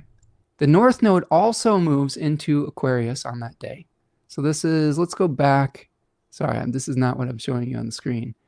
Let's go back to the 26th. So you can see here, Saturn stationing retrograde. We have the North Node moving into Aquarius that day. Okay. And the South Node moving into Leo. Again, an important moment for stepping down off of a throne of power. This eclipse is going to activate that energy very powerfully with the South Node moving into Leo 3. There will be, most likely, some leaders or multiple leadership stepping down off of their throne. Okay, whatever that means. Could be, could be the president of the United States. It could be his whole cabinet. It could be despotic leaders of some other country. There is many possibilities for that. And it's going to play out it's not going to happen just like instantaneously. It may happen over the next 6 months. It may happen over the next, synodic cycle. What is the word I was looking for? There's a longer cycle of eclipses where that is happening as well. It starts with an S, but it's escaping me at the moment.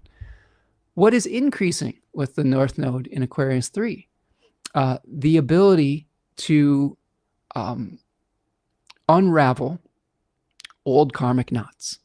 So Aquarius 3 shows a figure that is gathering up 5 swords, leaving 2 swords behind and sneaking away from an encampment, going off into the unknown.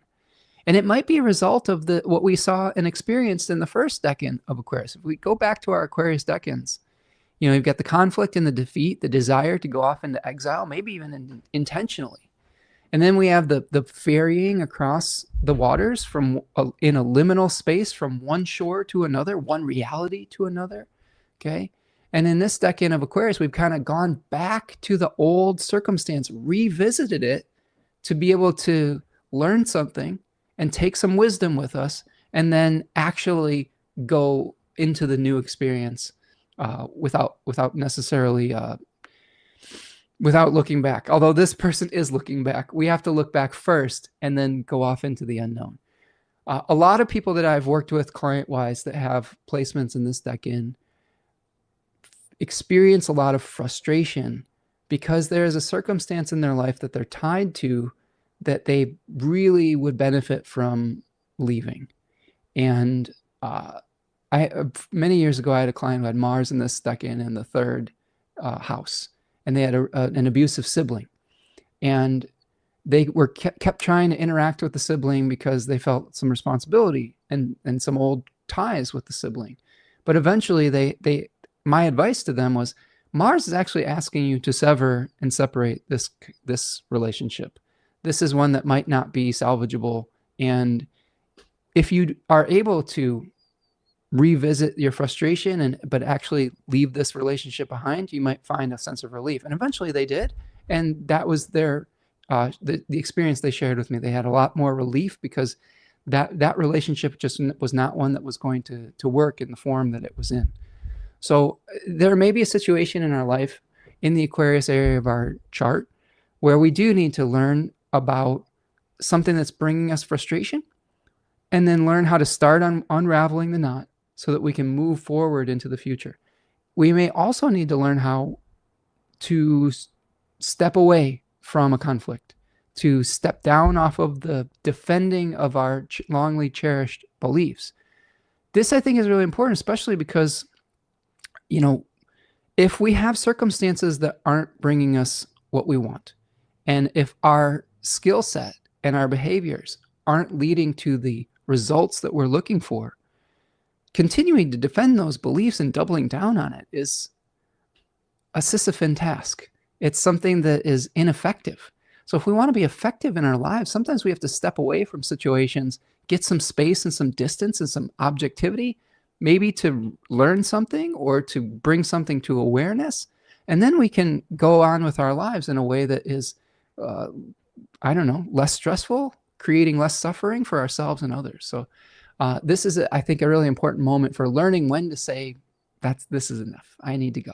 This is knowing when to quit, right? There are situations when there's no shame in quitting. We have this glamorization of fighting at all costs. You know what I mean? Just dig deep, which is a Leo 3 energy, but that may not work. We have to have some objectivity. There's situations where that can be just perpetuating a cycle of violence with one another. Saros cycle. Yes, Karen, thank you. Thank you. That was on the tip of my brain and I couldn't pull it up, but thank you. Appreciate that. Kate says Zendaya has Saturn retrograde at 5 degrees Aries. Well, let's keep an eye on what's going on with Zendaya, especially around December. She's in the Odyssey movie? Question mark. I don't remember. She was in something recently, so maybe there's something that is involved with her potentially going forward. The 27th, we have the Sun making its opposition to Pluto. So this Pluto part we didn't really evaluate as closely when we were doing the full moon, but the Pluto part here, I mean, Pluto is a planet that talks about and reflects on coercive power, right? A lot of the mythological themes are around that story of abduction. It is a lord of the underworld. Hades is the lord of the underworld. It speaks to destruction and death and things that are hidden that need to be reformed or need to be healed. It is I have experienced Pluto as the revealer of that which has been repressed, right? It's almost like a shadow energy planet. It says, when I'm moving through this, I'm going to reveal unequitable power structures, and I'm going to reveal corruption that needs to be fixed or healed or worked with. And what we're seeing with Pluto and Aquarius is it also speaks towards things that we might fear. And with Pluto and Aquarius, a lot of us have a very, I think, justifiable fear around technology, around surveillance, around censorship, around feeling exiled and not being in the central in crowd, I guess you could say. We could think about this also in relationship to the wealth gap that we're experiencing, the quote unquote in crowd, the solar folks right now, or the wealthy billionaire 1% class, I guess you could say. Everyone else is Pluto and Aquarius on some level. We're seeing Pluto and Aquarius manifest as like fear of technology, fear of the data centers and its impact on the planet and on the health of the planet and of our communities. So all of these things are going to be, I think, baked in to not only the full moon, but this solar opposition, where oftentimes when we have Sun-Pluto oppositions, there is a revelation, the sun shining its light on this corruption. So the sun often represents centralized leadership, the king in the past, you know, and the Pluto is going to be getting a big spotlight on it. We may see the interaction of both the public and the leadership. Okay. We can also see the dangers of mass groupthink, I guess you could say, the homogenization thinking. A lot of the criticism of artificial intelligence is the homogenization of our individuality due to just throwing like thousands of years of art into the wood chipper and then farting out the lowest common denominator, right? The middle ground, the Starbucks of art all the time, I guess you could say. I don't know. It just feels like we're taking all what makes us unique, we're sanding it down to something quote unquote socially acceptable, so that we can eventually, if we keep that sanding going, everything's going to be the same. Everything is going to be homogenized. So there's this fear of homogenization that comes through Pluto too. So this Sun-Pluto opposition, we could be feeling fear of conformity, right? Fear of our attention and standing out and our visibility coming into alignment with a community that wants to sand us down and sand our hard edges down so that it doesn't feel threatening. Our individuality doesn't feel threatening to them. This is really baked into the tenets of like white supremacy and fascism. They're trying to sand down any diversity. They're trying to sand down anything that's different so that they don't feel threatened by it, right? And a lot of it is just due to not understanding other people, a lack of communication, a lack of understanding, a lack of appreciation. A lot of times where people will get into racist arguments or conversations is because they've just never had an experience of one another. They don't understand or validate each other's humanity. So we may be seeing issues like that coming up with the Sun-Pluto opposition on the 27th. Now, this is also building towards the Venus-Mars square that is beginning to activate during the full moon, all right? But it perfects on the 29th, all right? So here's the 29th, and here is Mars at 21 degrees of Gemini and Venus at 21 degrees of Virgo, okay? And Mars is in the overcoming square. And Mars in Gemini 3 is utilizing. So I think Mars or any planet will use the resources of the decan that it's moving through to attempt to achieve its own agenda. Okay. Tanya's here. What's up, Tanya? Says Zendaya is in the latest Spider-Man film with Tom Holland, recently revealed as her husband after their secret wedding. He is also in the Odyssey as Telemachus. Okay, there you go. This is Tanya Andrews of Third Coast Mojo. Welcome, friend. This is, so maybe there's something that is revealed about their marriage or something like going on within that potentially. I don't know. We'll have to see. She's definitely in the news, as is he. Complicate says, down with homogeny. Yeah, as a fellow Leo rising, I bristle at the idea of toxic homogeny. I do think that there's some cases where homogeny is not necessarily the enemy. I have to think about how to communicate it clearly. I think on some level, the homogenization of Aquarius could be better served with people taking unified actions to preserve life on the planet.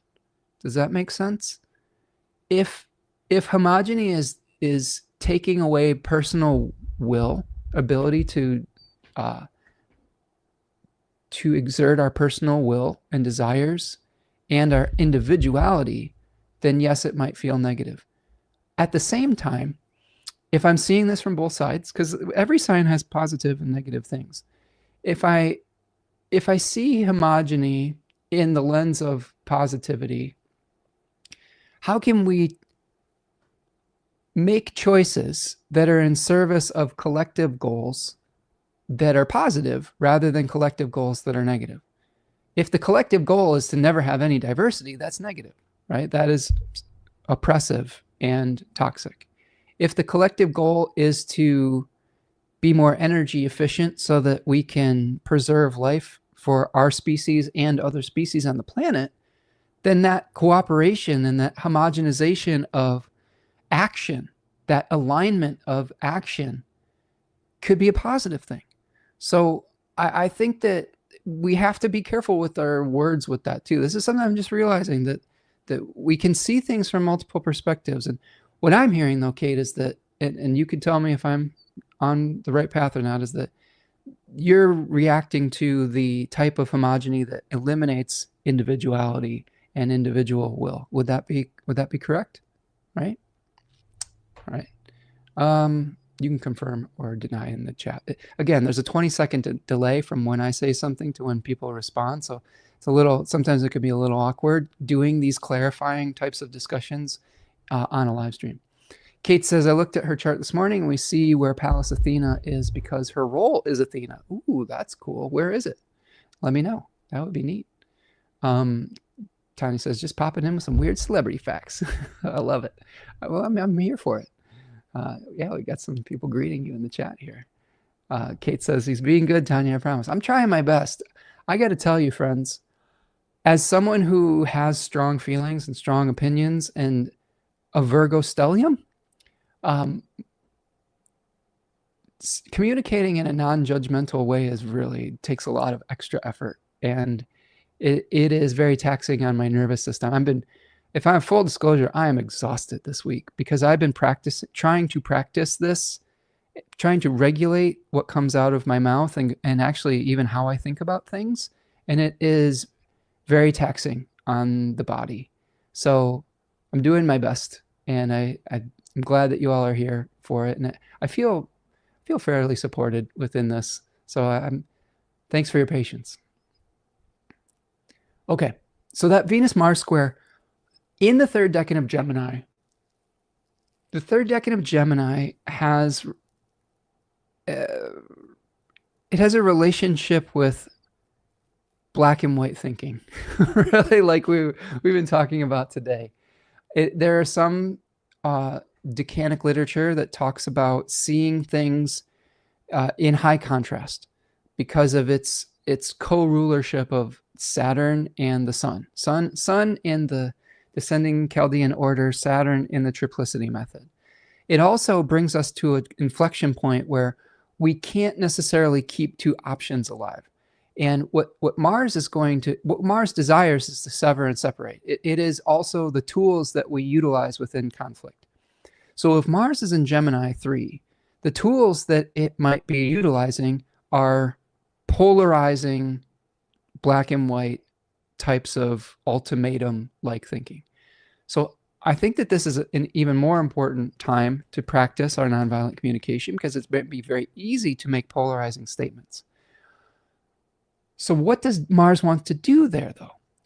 If we give Mars a job here, Mars is trying to eliminate too many thoughts, too many discussions, too many arguments. It may be trying to eliminate black and white thinking. This may be a way to give Mars a job and say, I'm going to eliminate my tendency to make ultimatums with myself and others by leaning into Mars's energy of severing and separating.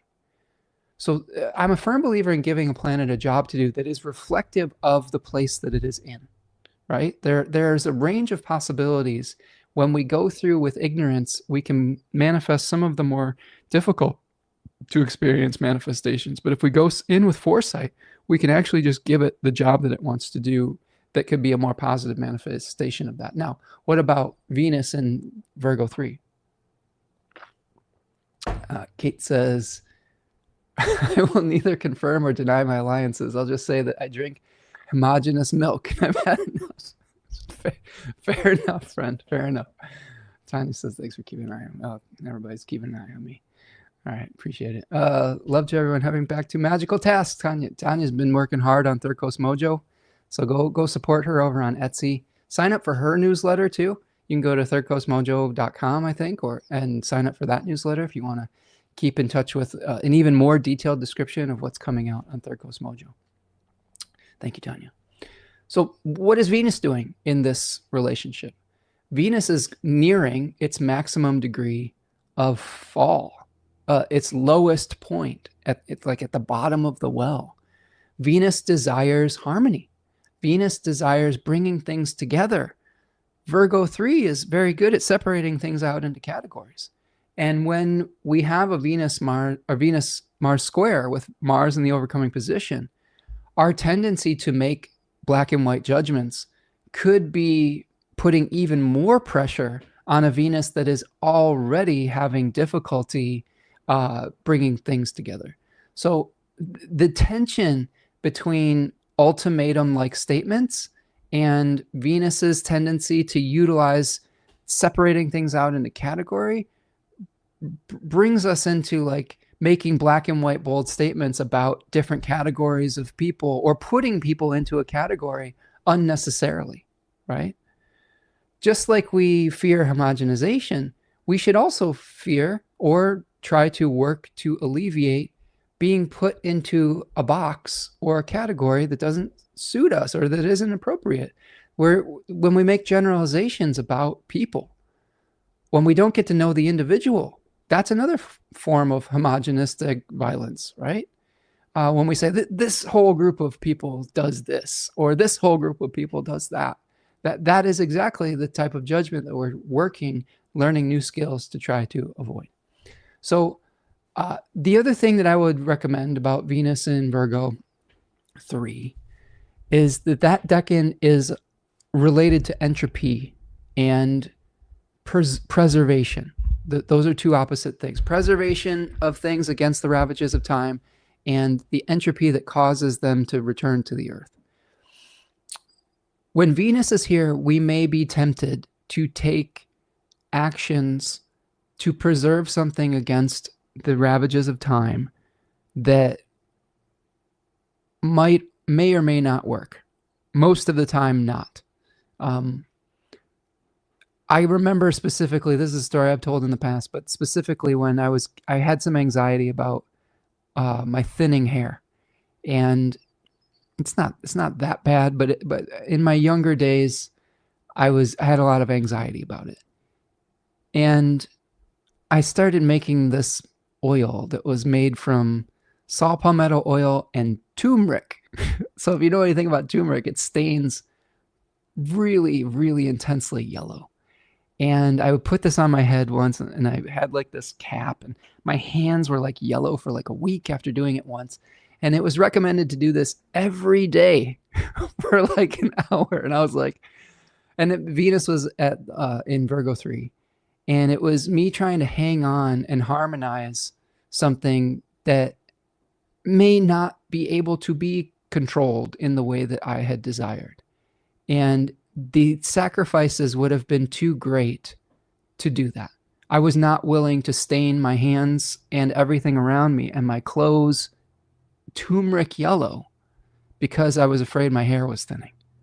And this might be something, this is an example to be like, how do we come to terms with that which needs to be returned to the earth rather than continuing to defiantly defend a position or a trying to get angry about it rather than accepting it as part of the cycle of life. So that's something to keep in mind with the energy of those two decans squaring off with one another, right? The tendency to make ultimatums, violent communication in service of preserving something that really might not be preservable. So let's say, for example, we see this with an opposition with Pluto.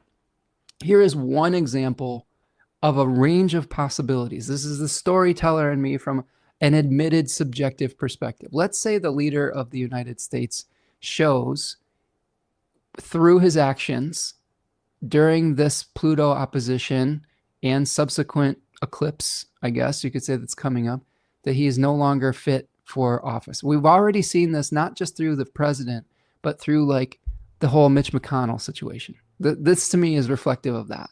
This is like, this guy potentially could or could not be even alive right now. And there are people that are trying to keep him in power, even though he may not be capable of doing his job anymore. So the rhetoric could get much louder around that, especially if it's shown that these aging politicians aren't able to carry on their duties and responsibilities, and how the conflict between that. So I think that there's going to be some intense discussions about that, especially because there is what feels to me like a lack of transparency around some of these things and issues. Natalia says, it makes sense that Leo would want his mane intact. Yes. Yes. Natalia, you hit the nail on the head. Like as a Leo ascendant, I had identified with my mane. I had long hair for many years. And, one of the concessions that I have made is that wearing your hair long sort of exacerbates the appearance of thinning. And I've since kept my hair a lot shorter, and it just works better for me. But yes, learning that just as the clothes do not make the man, the hair does not make the man either. And as I get further and further along of not identifying as much with my physical body as a spirit soul, I'm more comfortable with just the changes that are going on. And we all have our different processes with that, right? And we all have different pressures in society. It's like there's a lot of pressure on women especially to maintain a youthful appearance. I happen to be somewhat fortunate that I have a genetic inheritance of looking somewhat young into my middle age. I mean, my mom looked very, very young for a number of years. And I don't know, but that is the one thing that sometimes when you have the appearance of aging that you can't hide, you have to come to terms with the fact that you're aging. And this is a systemic issue as well. This is something that if we would learn to appreciate every stage of life rather than just glamorize and glorify youth, I think this would not be as much of an issue. So something to consider. Okay, so that's the Mars square. The same day, Jupiter is Cazimi. This is the conjunction, the actual conjunction. We have Jupiter really close during the full moon. Actually, no, never mind. That is the full moon. So these things that I forgot that I was leading up to the full moon. So we have the Saturn retrograde, the node shifting, the opposition to Pluto, which also a trine to Neptune and Uranus, a sextile to Uranus, and the Venus-Mars square happening the same day as the full moon, and also the Jupiter-Cazimi happening the same day as the full moon. I want to make sure that that's clear. The Jupiter-Cazimi, I think we've engaged with this a little bit, but just to review, this is Jupiter, a planet associated with, this is maybe something you might not hear quite often with Jupiter, but in a traditional sense, Jupiter had associations with bringing order and harmony and peace to situations. While Mercury separates things out into categories and creates doubt and creates uncertainty, Jupiter is trying to bring things together to achieve a goal, to be able to bring all of the elements together to move forward. And you could see that with Sagittarius, right? With the arrow being able to be shot towards a target to hit the mark, right? In Pisces, Pisces is very much related to the Odysseus myth. So if you go see the Odysseus film, I haven't seen it yet, but I'm looking forward to going. Think about Pisces archetypes when you're looking at that film, because there is a siren's call trying to get home, right? Return back to a spiritual reality, or return a siren song back to return to a place of home, but maybe going on a wandering journey to get there. So Jupiter Cazimi could be bringing awareness and insight into the way that we show up and the roles that we play. Okay. And this could also be leading to a new belief system around our role and what we are trying to utilize our spotlight for. So not only are we having this full moon in this opposition with Pluto, but we may be getting some really important insight as to what new role we can take on. Sometimes it could be through confronting some uncomfortable feelings in relationship to the group, the collective. It could be feeling like, well, this role that I've been playing does not feel safe anymore, or doesn't feel like an authentic expression of who I am and what the moment needs. I think that's really important. Oftentimes we're afraid to change because we identify very strongly with the past version of ourselves. And we don't want to invalidate the past version of ourselves. When we change and we take on a new role, it does not have to mean that the old role was wrong. It means that the old role was appropriate potentially for that time and for that need that we were trying to meet. I don't regret being a professional musician. That was feeding into a need for me to express myself in that manner. The role I'm playing now is different, and it is meeting a different need within me. And we don't make the old self wrong to change into a new self. And I think a lot of people get stuck in the old self because they're afraid to say that is no longer appropriate for the current situation. And that makes them feel like they failed. It's not a failure to change. Sometimes it's actually the greatest success possible to change into your new role, your new identity, because you're meeting the current moment. You're actually being present. And I think this Jupiter Cazimi is going to help us to learn how to be present. Okay. Natalia says, the hair does make a young man, if I may say, but since I started cutting the ends of my long hair strictly the first week of the moon cycle, obviously, it looks so much better. No, I'll have to take that into account. That's a good tip of cutting it on the first week of the moon cycle. Yeah, I think that in the past, I've been attached to a youthful appearance. And as I move forward into the later half of my 40s, there's going to be certain things that I won't be able to hide. I have some gray coming in on my beard. The temples are starting to go a little bit. There's a little sunshine spot starting here. There's going to be indicators that will not be able to be easily hidden about the actual stage of life that I'm encountering. And how do we become okay with that? How do we embrace it rather than reject it and hide it and try to fix it, quote unquote?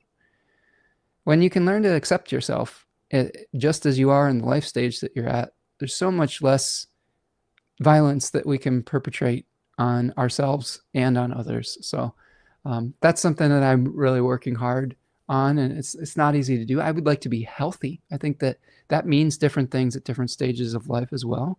Sometimes we have to learn to manage our energy appropriately. But yeah, it's an interesting exercise for sure. Karen says, as a Sag rising, I'm really intrigued by this Cazimi, especially all happening across from Pluto. Right. So Karen is bringing up a really important point about this, is that Jupiter is the host of Sagittarius and Pisces. So not only are we going to be understanding our new role or getting ideas or insights about a new role, we also are going to get a new start in the Sagittarius and Pisces topics of our life. For Karen, for example, Sagittarius is her first house.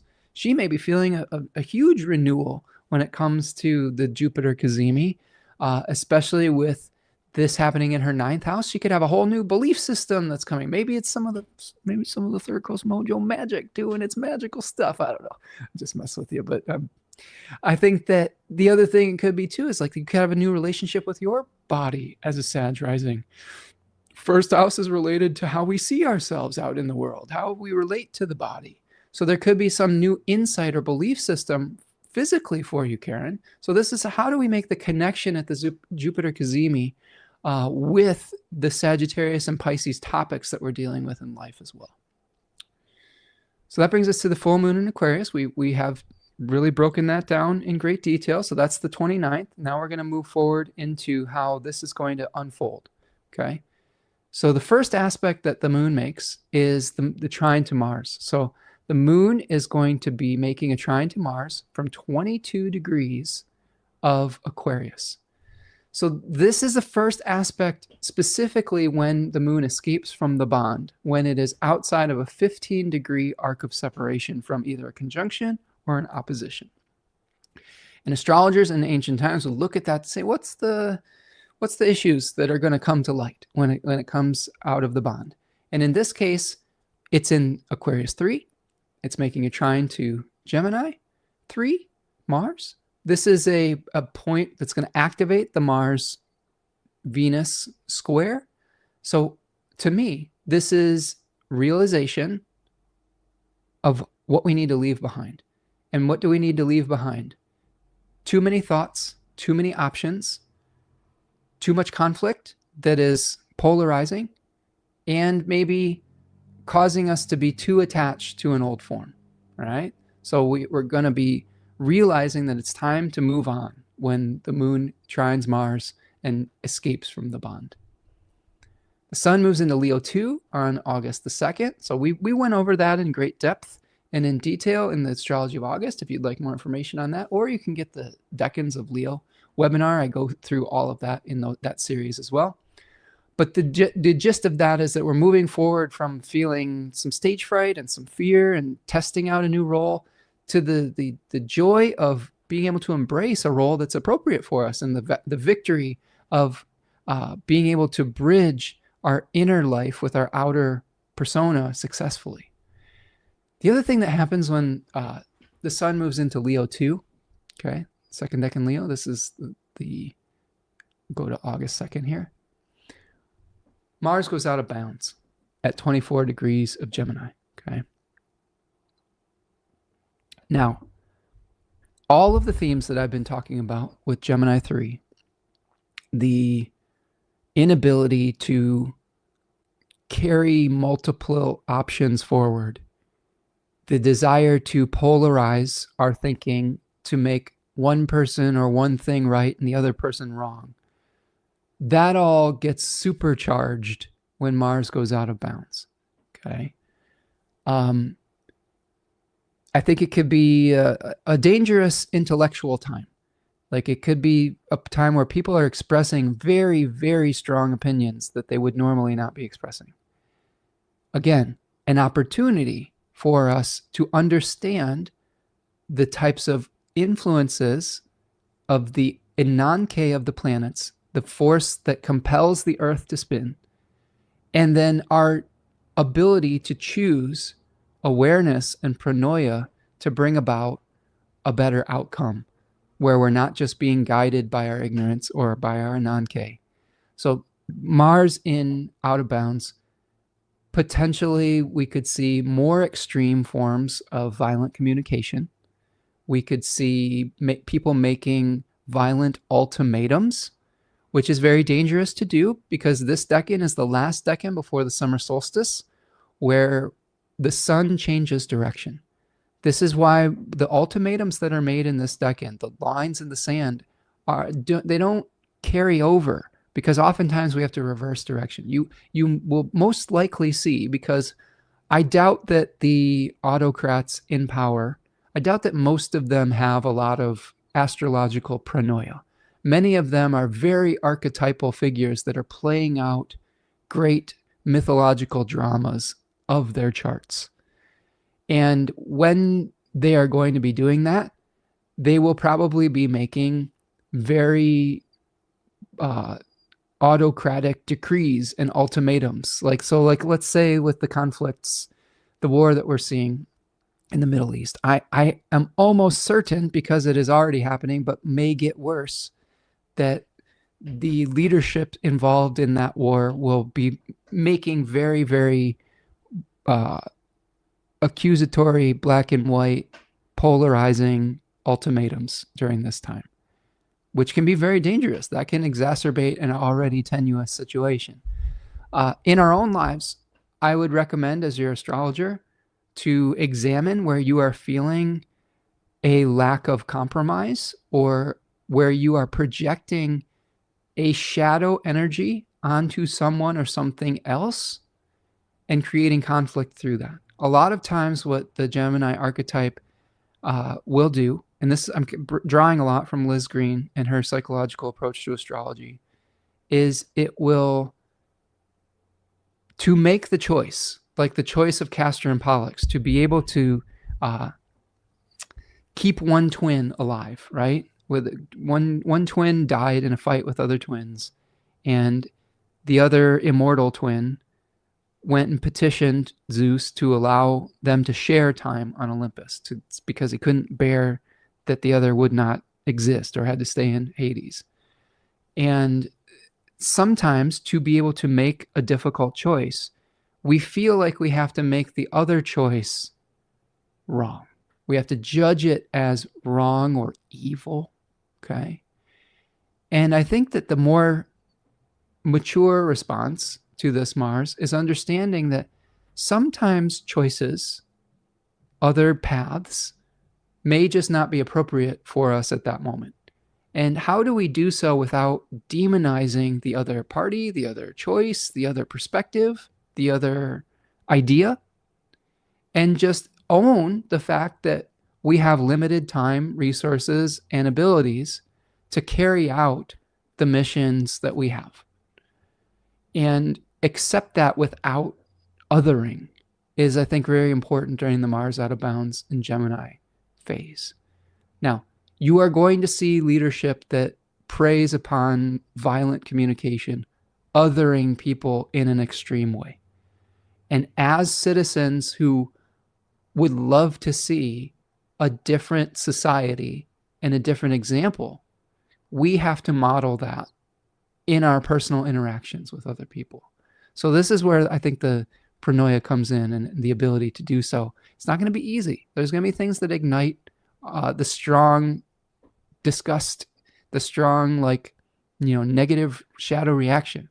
But this is why we understand it now, so that when we're in the moment later, we're not necessarily in a Mars out of bounds right now. But it's better to anticipate it and prepare, so that in the moment when we're feeling like, I really want to make a strong judgment, of negative judgment, and point a finger at someone when Mars goes out of bounds in Gemini, I want to draw a line in the sand. You could catch yourself and say, you know what? I have been reflecting on this. I've been preparing myself for this moment. And I remember in that live stream, we went and talked about how to create a better circumstance through our awareness of it.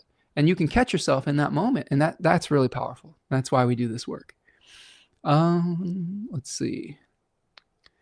Karen says, I definitely think the oil is part of the ninth house revolution. I love that, Karen. I love that you're getting some good value out of the Third Coast Mojo experience thus far. And sorry for the minor Jupiter, or the minor Mercury retrograde snafu that we had with it. We had a little bit of a different name on something. It was just we couldn't escape the Mercury retrograde, but it was most definitely made for you. I remember talking about your chart with it as well, and a lot of love went into it. There was just just a slight communication error. Kate says, Jupiter being harmony, truth, friendship, and the sun being here, exposure plus Pluto, the full moon being family, community, being witnessed. I think of the company you keep reflecting and exposing, in line with the idea of allies versus adversaries. The moon may expose an alliance for DT that may be in conflict to collective values. I mean, yeah, I feel like we've seen a lot of those already. So I think that's a very real possibility for sure. A continuation of that, a revelation of that. Karen says, wow, Kate, that's pretty darn good. I agree. That's a really good observation, Kate. Yeah, kind of scary. Good. Okay. That brings us to our last quarter phase of this cycle. And this is happening on August the 5th. All right. And this is the moon in Taurus 2, excuse me, second decan Taurus, about 13 degrees of Taurus, squaring the sun at 13 degrees of Leo.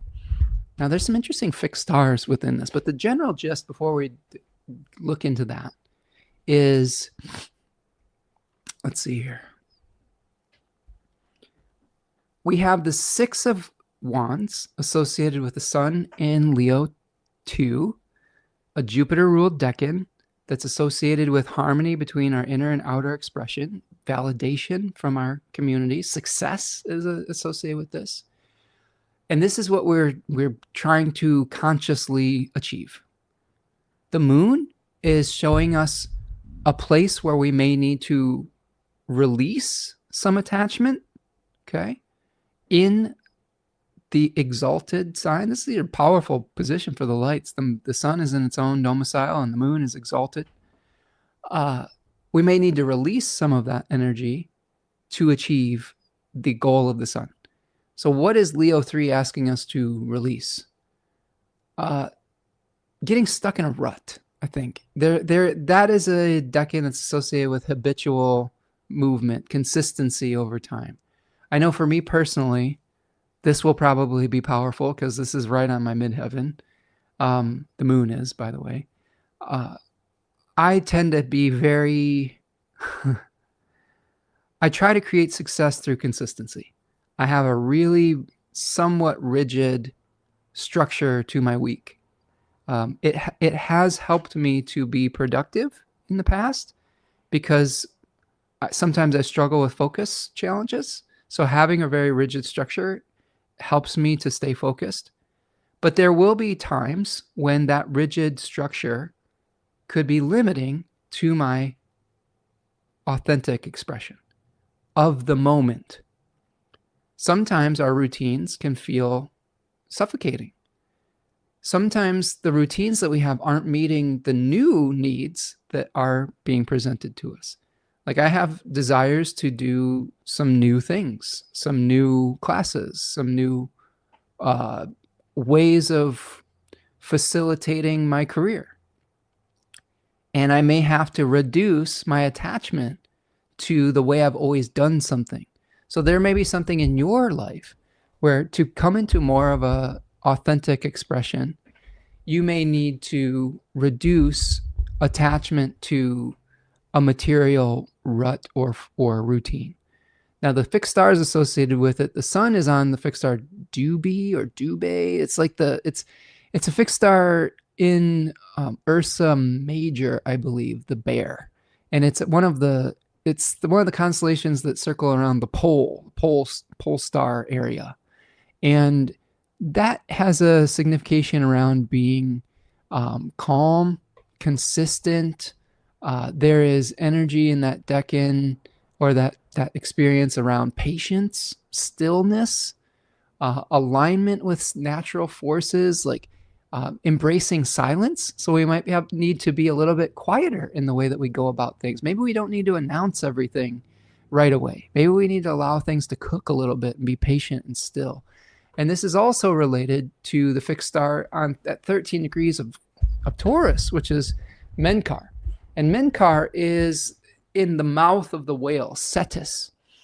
And this is not like a nice, free willy type of whale. This is like a sea monster type of whale, like the white whale of Moby Dick. Okay, it's something that can swallow us whole. And the associations with Menkar is feeling swallowed whole by, especially with the moon here, by the masses, by the emotions of the masses.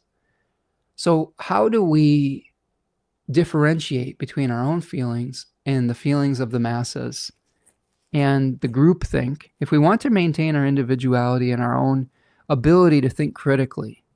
How do we avoid joining mass movements of violence or anger that aren't effective? How do we redirect our energy towards cooperation to enact the actual type of change and actions that we do want to see, rather than getting swept up in negative groupthink? I guess would be part of what I would say with this. Doesn't mean that we can't join with others to enact change. Just means that sometimes, like for example, in the French Revolution, like that got carried to the point of like an extreme where the people that were actually trying to enact change became autocratic and destructive themselves. So when we go to extremes, we end up having difficulties. Let's see. Natalia says, multiple cultures emphasize the need for not just good deeds, but also for good words and even thoughts. So your current practices for the upcoming Mars transit is definitely in alignment with that. I feel it, Natalia. I feel like this book is the perfect manual for the North Node in Aquarius and the challenges that will bring us, and a very good antidote or balm for the difficult parts of Mars in Gemini. So I agree, and I feel that as well. So, but it makes me happy to see confirmation of that cross-culturally as well. Karen says, no problem at all. I feel care and protection in this oil. Very special experience. I appreciate that, Karen. Thank you for your patience with that. And thank you for understanding as well. And again, a lot of love was put into it. Okay. Let's see. Natalia says, as I have natal 8-degree Aquarius sun ruling my 23 degrees Leo moon, I guess I should pay attention to this full moon. Yeah, that's true. This is going to be a pretty active one for you, friend. Kate says, you just made me think of a song that's about secret goals, holding them close. I have to find it. I've been listening to it a lot.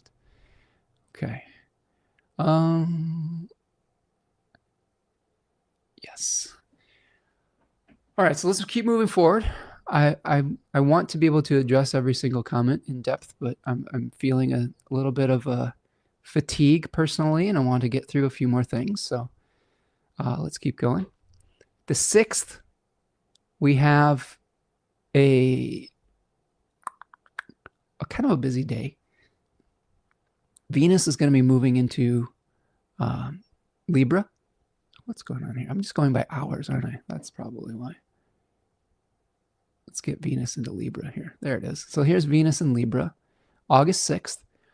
The sun makes its trine to Saturn, and Mercury exits its retrograde shadow at roughly 26 degrees of Cancer. One cool side note about this is my Gemini Venus at work, so forgive me for this, but the fixed star at about 25 or 26 degrees of Cancer is Procyon. And Procyon is in a constellation called the Little Dog, which many astrologers actually think is a reference to raccoons. And we've been seeing in the consciousness little Jimothy, the little raccoon that has like a short spine condition, and he has captured the national attention in America and maybe worldwide. And I just find it really fascinating that Mercury stationed retrograde at the fixed star associated with raccoons, and it's going to be escaping the shadow period around that period of time. Maybe Jimothy will, I don't know, maybe the fascination with that will resolve itself. But yeah. Let's see. Natalia says, I'm afraid I missed the book part. Is that the Revolution of Persephone you mentioned last time? Oh, Natalia, we have been discussing Persephone's Revolution a little bit, which is by Rosie Finn in relationship to Pluto Out of Bounds. But the book of the week is Nonviolent Communication by Marshall B. Rosenberg.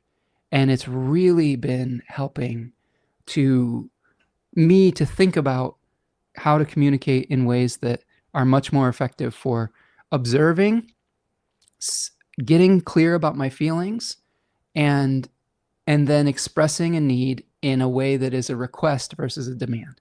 So we observe things without making judgment. We state how that is making us feel with I statements. And then we make a request of a need that we have, identify a need and make a request, which while also leaving space for the person to acquiesce to the request or to not. And that's the difference between a request and a demand. Is when we make a demand, we ask for something and then we perpetuate violence and try to coerce somebody if we don't get what we want. Whether when we have a request, we allow space for the person to, say no. And that's something that we're having a lot of difficulty with in the public discourse lately. Let's see. It's called "Don't Tell Your Dreams" by Stoslev and Lovics. That's cool. I'll try to check that one out. "Don't Tell Your Dreams." Stoslev and Lovics. Talia says, "Thank you, Kate. Say any spiritual practice makes bad transits less noticeable." I agree with that. We don't have to be cast about by the astrology as helplessly as we might have felt had we not had the tools to meet the challenges of the moment. Doesn't mean that we won't experience some painful things. It just means that we can start to mitigate and alleviate that through like these skills that we're learning. Natalia says, "Thank you, Spencer. As I happen to live in the Middle East, nonviolence is essential." Natalia, I think you would love this book. He actually mentions the conflict between Israel and Palestine a lot. And he's a Libra, by the way, with Saturn in Aquarius III, right where the North Node is going to be.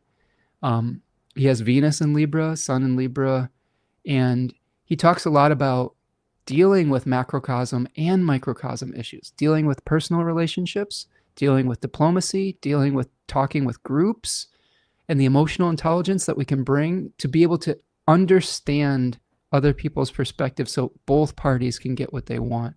And I can't think of a better situation than the conflict that you are living at the front lines of to utilize this type of material. So I hope it serves you well, friend, and I really, really highly recommend it. I would love to hear your feedback as to how to utilize those skills. Okay, let's keep going. The Sun-Saturn trine, maybe we're understanding our new value system and we're able to express that a little bit more authentically. Mercury exiting the retrograde shadow, we understand how to express our feelings with take some of the excessive emotion out of it potentially so we can be a little bit more objective in our thinking. I think that's part of it. This is another day. Let's see. Natalia says, "With natal Venus and Mercury in Aquarius 3, I can definitely relate." Oh, I love that, friend. KP Karen says, "Gonna check that out." Kate, love the music recommendations. I always love getting music recommendations, friends. I really do. The song of the week was Gautier's "Someone That I Used to Know," and it felt a lot about the feelings of exile that come through this full moon. Just the feeling of like not being able to get our individual needs met, and then the schadenfreude of pain of someone else's suffering and things like that just felt appropriate in that moment. The sun moves into malefic enclosure after the trine with Saturn. So this is a period from the 6th to the 11th where our authenticity, even though we understand with the trine to Saturn, our value system, it may be coming into a conflict with someone else's value system. And how do we be patient with understanding the opposing perspective while limiting we may feel like we're not able to express ourselves authentically during this period of time. And I think a lot of it is because of our values coming into conflict with the need to have empathy for someone else's.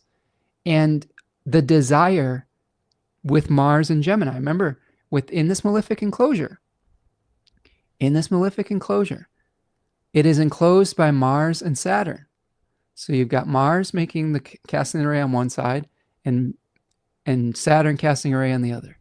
So we're enclosed by an attachment to our own perspective with a need to understand someone else's, and the tendency of Mars of wanting to go to extremes of black and white thinking. So how do we work through this? Well, practicing empathy, getting clarity about what the other party desires as well as what we desire. of resisting the urge to create violence through casting our own shadow onto someone else or to making ultimatums and declarative statements. This is how we navigate a malefic enclosure of the sun so that we don't completely destroy our relationships or each other. Okay. Let's see.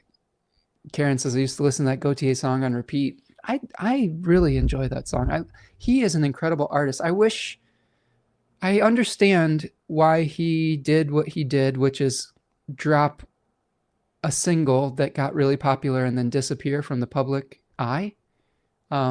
He's actually a Leo North Node like me, and I met him once. To be full disclosure, he came to my town, and I saw him playing frisbee with his crew before the show, and I was like, "Hey, what's up?" His name's Wally DeBacker, and I was like, "Hey, do you mind if we jump?" I just said some nice things to him, and he's like, "Do you want to play frisbee with us?" I was like, "Yeah, I'll play frisbee with Gautier." So we played some frisbee, and like he invited us. Actually, he was playing frisbee to the point where we had missed getting in line because it was general admission. And he's like, "You want to come in the back door and get in early?" And I was like, "Yeah, hell yeah." So we got in the back door, sat in like the front row, and he invited us backstage after the show. And I've actually emailed back and forth with him once or twice many years ago. And very, very nice individual. And I think very sensitive. And really, I think that experience probably was difficult for him, like getting so much exposure. And it really, I think, speaks to the difficulty of navigating a spotlight. The sad thing about the Gautier thing is that he's really, really talented, and he has so many other songs that are incredible. And those of you who may be living in Australia, you know that he's not a one-hit wonder. He's actually very popular in Australia and had a lot of hits over there as well. Just in sort of the American consciousness, it was kind of that one song, but super amazing. He reminds me a lot of Peter Gabriel, and how talented Peter Gabriel was, and Sting a little bit. And he should be mentioned with those artists, but I think there's just something where he did not enjoy the spotlight. I think that I'm making some assumptions, but that's my instinct. Hey Rachel, what's up? Rachel Olone is here. What's up, Sarah Sinonach? I don't know if I don't know if I'm pronouncing the Irish well there with your username. So it's, hi Spencer, good to be here for the live. Life's been a bit upside down lately this year. Haven't always been able to tune in on Friday, but always try to check in with your wisdom days after with the owl. There you go. I love it. Rachel, it's really good to see you. I hope everything's going well your way, friend. Says Aquarius Sun and Cancer rising, Leo North Node 2. So feeling the tide of life is quite full this past while. Hope everyone in the community is doing well in their corner of the earth. And to you as well, friend. Hope everything's going well with you. I think sometimes life just gets busy and complicated, and we're all doing our best. But really, thank you for stopping in. Let me know that you're still here. I really appreciate it. So malefic enclosure, Sun having a little bit difficulty with getting validation, I think, for our authentic self. And how do we give ourselves validation during this period of time, right? I would say also be careful of trying to validate yourself in a way that is just like, well, I believe it and I'm right and I must be validated for that. This is the type of energy that says, how about we get curious about each other's perspective, and we don't rush to making ultimatums about an alternate perspective. And that's going to help us navigate this 5-day stretch a lot better. Mercury moves into Leo on the 9th. Okay, so moving out of the Cancer cycle that brought us the retrograde, moving into potentially an ability to communicate in a little bit more dramatic fashion. We might be asking a lot of questions about how we utilize our will and our spotlight with Mercury in Leo. On the 10th, Venus trines Pluto and opposes Neptune, and Mars is moving into Cancer on the 11th and trining the North Node before it does so. So you may have an ability to bring something up from under the surface and create more harmony with it, with Venus moving into Libra and being able to harmonize a little bit better, right? Where we have an awareness of some injustices, but this might be the point where everybody's gotten this book, has really internalized the concepts, and is able to start communicating with one another in a little bit more just manner. And that could facilitate some harmony, hopefully. Be careful of being too idealistic about it, though. Sometimes when we're starting this stuff, we think that one book is going to change the rest of our lives and solve every problem we have. I know that sometimes I'll get into that mindset. We have to be realistic about what we can achieve in the current circumstances. Mars moves into Cancer on the 11th. Okay, so into its exile, or excuse me, into its fall in Cancer. Mars is exalted in Capricorn, and it's in its fall in Cancer. And it is moving out of the, it is allowing the sun to move out of malefic enclosure. So it's the end of the malefic enclosure of the sun once Mars moves into Cancer. It's going to shift some of the conflict area from like idealism and ideas and communication towards feelings. Our feelings might be the avenue to explore some of the martial things. And some of the conflicts may move away from a social relationship into more of a personal relationship or more of a personal domestic situation. So we have to be careful of that. That's the moment also when Pluto goes out of bounds. We discussed that at quite length in the Astrology of August. So if you want to hear my thoughts on Pluto out of bounds and the Persephone myth, I had a lot of them during that 4-hour plus live stream. I don't have the energy to rehash all of that, but the basic gist of it is Pluto is going out of bounds in the southern declination, which is related to reform, revolution, returning of power to the people. And this final period of the next 10 years, when Pluto goes in and out of bounds in the southern declination, is the last time that Pluto will go out of bounds, north or south, for the next 3,000 years. And there is, I think, a small potential, maybe a big potential, that we move out of the cycle of power, rise of power, autocracy, and the victimization that happens through that, and then the subsequent pushback and revolution, and then the rise of an autocratic power, and then a revolution and a reform and rise of autocratic power. We might be moving out of that cycle in our lifetime. Very exciting. I would like to read more about it. The problem I have with reading is I like to read multiple books at the same time. I blame Venus and Gemini, but I've usually got 3 or 4 books going simultaneously, and I need to finish all of them. so be patient with me. I'll finish the Pluto's Persephone's Revolution. I'll finish Nonviolent Communication. I'm trying to finish the Silmarillion this week, which is challenging. I recommended to some people in my family The Flowering Wand, which is a Rewilding the Sacred Masculine by Sophie Strand. Great book too. Really important for these times. So we'll get through it. Mercury opposes Pluto on this day that Mars moves into Cancer and Pluto out of bounds, but also trines Neptune, and Venus trines Uranus. So could be some difficult communications, especially in our family relationships around this 11th. This is a precursor to the new moon solar eclipse. So this is the last little thing that we're looking at here. Really powerful eclipse on the south node. Okay, so this is an eclipse at about 20 degrees of Leo, very close to the south node, which is near Regulus. It is a time to begin to step down off of thrones of power or off of belief systems that we defend with every inch of our being and passion. It's knowing when to say when. It's knowing when certain beliefs or hills aren't worth dying for, or dying on, I guess you could say. It's also understanding that sometimes retreat does not mean defeat. Sometimes when we retreat from a battle that we can't win, we live to fight another day. And this eclipse is going to start teaching us that throughout the unfolding of this cycle. So I will do an entire live stream on the new moon solar eclipse in Leo in the coming weeks. So keep your eyes peeled for that.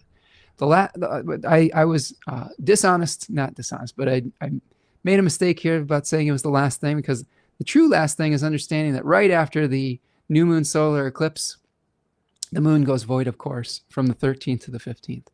So even with the awareness of what is happening at that eclipse, we may have to take a few days to process it rather than immediately taking action.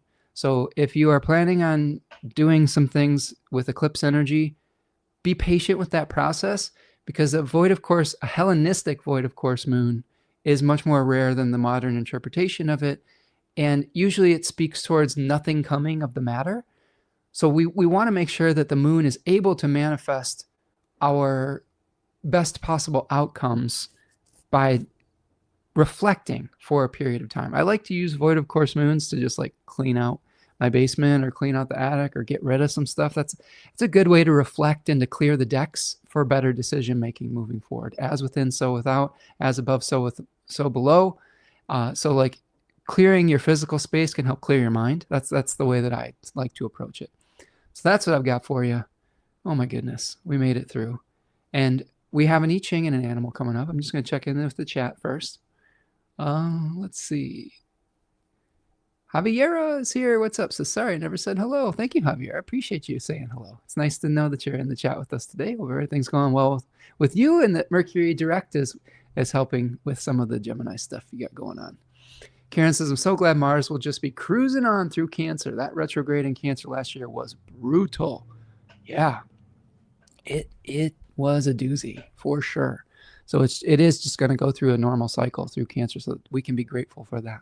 Although I will say, I wonder, with this theory of Mars, this theory of exalted planets in their opposite sign, or fallen planets in retrograde acting like their opposite sign, is what I'm really meaning to say. Was Mars acting exalted during that retrograde? Maybe for better or for worse. Maybe it was like very violent, or very good at strategically doing violence. I don't know, something to reflect upon. But it was difficult, and there was a lot of challenges around that period of time for sure. I can acknowledge that.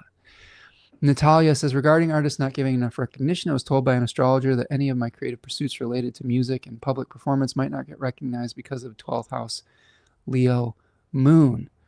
Well, I'm sorry to hear that, Natalia. That sounds a little disempowering. I don't know if I necessarily agree with that assessment. I think that maybe your artistic revelations may be casting light onto liminal spaces. Could be a different way of thinking about that. It may be a pain point that they may be delayed, or that you may have some fear of bringing them out into the public sphere. But I don't think that necessarily says that you could never do a creative pursuit or get recognition for it. I think that is an example of an astrologer maybe telling you something that could be disempowering to the point of being harmful. So I hope that we can help right that damage here today. Yes, Rachel says, different days ask for different books. Ooh, I like that. Yeah, today was Friday. What did I read today? I was reading a little bit of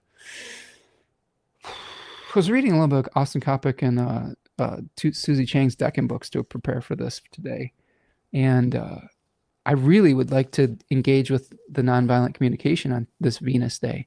Although the Silmarillion, I have some reading due for Monday's book club that I need to work with. Natalia says, I never mastered the Silmarillion, hugely powerful, popular among some of my friends, for which you have to be more mythologically inclined, I guess. It is not the easiest read, Natalia, I will fully admit. There is a lot. And I think the reason for this is there is thousands and thousands of years of history packed into a small section that is almost impossible to examine in the type of narrative detail that we come to appreciate from The Lord of the Rings and The Hobbit. It is more about world building. There is wonderful narrative parts of the Silmarillion, but there's also parts that are just like an exploration of a map or of like lineages of kings. And it can be a little bit overwhelming. So I've enjoyed the process. It has made my enjoyment of The Lord of the Rings and The Hobbit, it has increased them, but I can understand how it could be a challenge sometimes. Taku says, I have the same problem, Spencer, with my natal Jupiter and Gemini. I love collecting lots of books. Totally with you, friend. I mean, I have so many books that I've collected over the years, and really, I've actually slowed down a lot in purchasing new books because I want to commit to reading the books that I have. Rachel says, think of it as pollinator reading. Ooh, I love it. I love that. Yeah, that's a good way of thinking about it. Agreed about Mars and Cancer. Okay, like that. Though the Mercury retrograde in Cancer was kind of fun and profound for me at times too. Devin says, that's what magic is for. There we go. I like it. Magic has uses, right? Natalia, we use remediation to help consciousness alter things that are less, to help consciousness alter things that are less benefit, counter things, right? Counteract, right? I'm thinking that's what the intention is, right? Yes, I agree. If we have a moon that is influencing us towards maybe some fear or some difficulty getting public recognition, like here's an example. This is not meant to be a sales pitch, but this is just the first thing that popped into my mind. Crown of Success oil is a Leo oil that's offered at Third Coast Mojo that is utilized with the sun in Leo. That may be something that helps with visibility or helps with confidence around visibility. And there's other magical practitioners or products that could help you do the same, where we utilize a planet at its best position, right? Where the sun is either on, every election that Tanya does with an oil is usually having the target planet on the ascendant or on the midheaven in a place of empowerment. Whereas your moon is in a place where it may be pulled away from power. So if you use magical materia that is helping you to feel empowered, it might help to mitigate some of those things. Okay, still recovering from the Mars. Yeah, I think a lot of us were. Rachel says, Spencer, I'm reading a beautiful book called Raising Hair. Oh, don't suggest. No, actually do suggest more books. Just my brain's like, oh man, Rachel, I've got like 4 books going. What are you doing? Like, you know that I can't resist a book recommendation. Spencer said, I'm reading a beautiful book called Raising Hair. Do check it out if you haven't already. It's a beautiful meditation on slowing down to be in relationship with an exquisite animal. Ooh, I like that. That does sound right up my alley. Raising Hair. I will check that out. Natalia says, that astrologer meant that I may be on a popularity quest and spotlight may be hard to come by which I find a true and a good exercise for relinquishing the need to be popular altogether. I'm going to come back to that in a second. Rachel says, maybe don't check it out yet. Consciously alter things was the clarification that Devin was making. Yes, I agree. I don't have time to completely navigate all of that statement, Natalia, due to just my own limitations today. But I will say 12th house planets are going through a rebalancing through, and I say this philosophically because it is the joy of Saturn. And Saturn is the planet associated with the goddess Nemesis, which increases that which is excessive and decreases that which is lacking. So it could be one of 2 things. It could be a lack of confidence that you are trying to balance. It could be an overabundance of arrogance or confidence or desire for validation or attention that needs to be rebalanced. So to me, when I see things in the 12th house, it's not that it will never work out. I'm a 12th house sun and Mercury, for crying out loud. It's just that those planets need to go through a period of maturation through reharmonization. And I know for me, here's an example. The sun in the 12th house, Mercury in the 12th house. I have had times in the past where I've gone through lack of confidence, all right, where I didn't believe in myself. I've gone through periods where I was very arrogant and expressed my views and my selfhood in an arrogant way. And I'm trying over the course of my life to bring those 2 things in harmony. How do I become more confident so I can express myself, but not so overconfident that I express in an arrogant way? Same thing with Mercury. There are times when I don't want to speak up. There are other times when I can't shut up. So I have to figure out the balance between those 2 things. And how do I learn through experience, sometimes through suffering? And you may be learning through some periods of suffering, but eventually when we learn the balance, we can help alleviate other people's suffering in that same area of life, in my opinion. This is something I learned from Demetra George and her association of the Bodhisattva energy the Buddha who could have ascended to another stage of existence, but chose to remain behind to alleviate the suffering of others. And she associates that with planets in the 12th house. Taku says, if you need book recommendations, I can definitely help too. I know. I love book recommendations, so keep them coming. I may or may not be able to engage with them in the near future just because of just a huge library of things to get through. But I love getting new books. I love books. So it is a love language to me to get book recommendations. And honestly, there's a number of books that I've been recommended from the chat here that I've read and loved, including like Braiding Sweetgrass, Flowering Wand. There's a couple others I'm thinking of. Sand Talk, Tyson Yunkaporta. There's been a lot of great recommendations that have really borne fruit. Natalie says, thank you. I only heard about Sphere and Sundry by the Copics previously regarding elected magical materia. May we have that name? So the Copics are amazing. Sphere and Sundry are really like the kind of the gold standard for this type of work. My partner, Tanya Andrews, has her own business that has a slightly different take. It's some similarities, but there's a different take on it. Like there's a combination of planetary elected magic and the conjure tradition is what Tanya combines. The hoodoo conjure tradition. It's called Third Coast Mojo, and you can find her on Etsy. So it's just it's a humble little business. It's not quite to the scale of Sphere and Sundry, but I believe that there's room for multiple practitioners to have success. And I think that I utilize Sphere and Sundry's materia as well as my partner's materia. And I think there's enough for everyone to go around. So I love both of those things, and they're both worth supporting. Karen says, my ascendant ruler is in the 12th in opposition to Saturn. It's been humbling, but it does deepen your faith eventually. Hang in there, Natalia. I agree. There is some definitely humbling that comes in 12th house for sure. All right, friends, amazing chats today. Really good insights. I really appreciate hearing from you and getting your recommendations and co-creating with you. Let's put a bow on this one. Wrap it up. I've got a hexagram for you. So the hexagram I have for you is 47, changing 47. It's called oppression, and it is changing to 32, enduring or endurance. There's two changing lines. 47 is a difficult one. 47 says, hey, we're a little bit exhausted. Okay, we are feeling restricted. We may be facing some hardship. Again, this is an opposition between solar and Saturnian energy, with Pluto thrown into the mix, right? So adversity, feeling dried up or at an impasse. Okay, the Judgment says oppression, but success. With perseverance, the great person brings about good fortune, no blame. What one says is not believed. So that's interesting. It says, it seems, this is Jack Balkin, The Laws of Change. It seems as if the world is conspiring against you. You are faced with adversity everywhere you turn.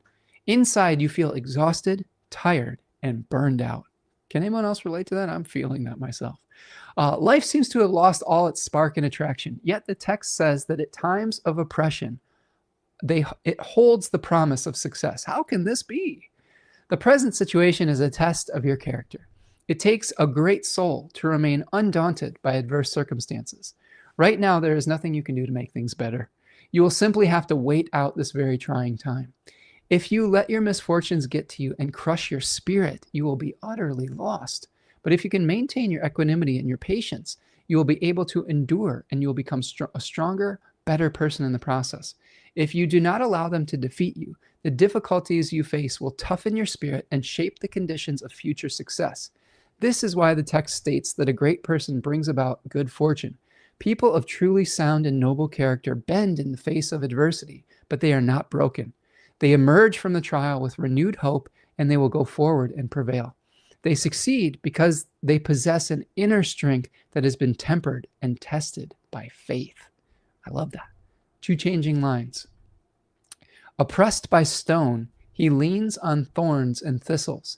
He enters his house but does not see his wife, misfortune.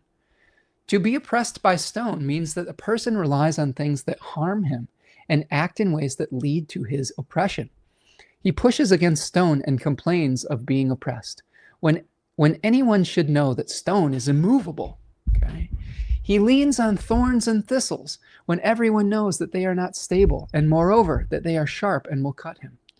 Finally, he enters his house but shuts himself off from his loved ones. A person who acts in this way can hardly avoid misfortune. You are in great danger now, but the danger lies within yourself. Impatience, indecision, and bad judgment have prevented you from seeing things clearly. You have let yourself become oppressed by things that are not oppressive. Nevertheless, you react as if they were victimizing you, and so you become a victim. You rely on things that are not enduring, and you put your faith in things that are not trustworthy and cannot support you. Therefore, you set yourself up to be disappointed. Finally, you are unable to get your priorities straight, and you cut yourself off from your friends and allies. Therefore, you alienate those that could help you. You must stop behaving this way and get a better perspective on events. Calm and center yourself now before it's too late. Changing line at the fifth place. It says, his nose and feet are cut off. Oppressed by the man with the crimson knee bands. Joy comes slowly. It is beneficial to make offerings and libations. Crimson knee bands were worn by the public executioner. Mutilation, i.e. cutting off parts of the body, was a method of criminal punishment. To have both one's nose and feet cut off means that one suffers oppression both from high and low places. That is, both from one's superiors and one's subordinates. To make offerings and libations means to cultivate an attitude of religious devotion and dedication to what is true and correct despite one's difficulties. You have good intentions and you would like to do the right thing, but others frustrate your efforts. People mistake your motives and mistrust you. You are opposed by those who should help you. You are tangled in a bureaucratic maze. Do not despair. Slowly but surely things will get better. Have patience and maintain your composure. Perseverance in your devotion to the good. Persevere in your devotion to the good and prepare yourself for better times that are sure to come. This is changing to the hexagram 32. Endurance, constancy, long-lasting, duration. Okay. This hexagram says enduring, success, no blame. It is beneficial to persevere. It is beneficial to have somewhere to go. To endure means to keep going despite the obstacles. Endurance is neither stagnation nor a state of rest. It progresses forward. Unlike stagnation, it keeps moving and growing, unlike rest. What endures renews itself and its effects through continuous activity. What endures does so through change, not in spite of change. This always surprises me and is a great reminder with this hexagram. Okay, what endures renews itself and its effects continue through continuous activity. What endures does so through change, not in spite of change. Its effects are understood against the experience of change. When we see in this cycle of the seasons that continually, we see this in the cycle of seasons that continually renew themselves as the earth moves around the sun. The cycle of seasons repeats perpetually because its underlying causes continue. Plants and animals grow and change as they endure over time. When they cease to grow, they die, and then they cease to endure. So it is in life. All life is change, but in order to make change intelligible, there must be things that persist against change which can be understood. To give your life meaning, you must have something that endures, your identity, your relationships with others, and your principles. If you surrender what is enduring within you, then you surrender to the flux of events and become indistinguishable from them. Then there is nothing left of you. Okay, so this is about connecting with the hub of the wheel. How do you endure in your values, your core values, not ones that have proven to be false, the core things? How do you endure in your faith and perseverance? How do you endure through making adjustments in your life? How do you endure through learning new skills? Okay, if you're not getting what you want by enduring in the same stubborn communication that you've done your entire life, that is a quick way towards death. You will only endure by re-educating yourself, by learning new skills to be able to continue on in this world of flux. So that really, I think the messaging with that is a lot of times we create an enduring character through being flexible and through learning new things and through continually engaging with life, rather than getting so stagnant in our own old belief systems that we aren't able to move forward. This brings us to the animal here. Okay. Okay. Our animal is the Black Panther. Look at this beautiful creature. My goodness.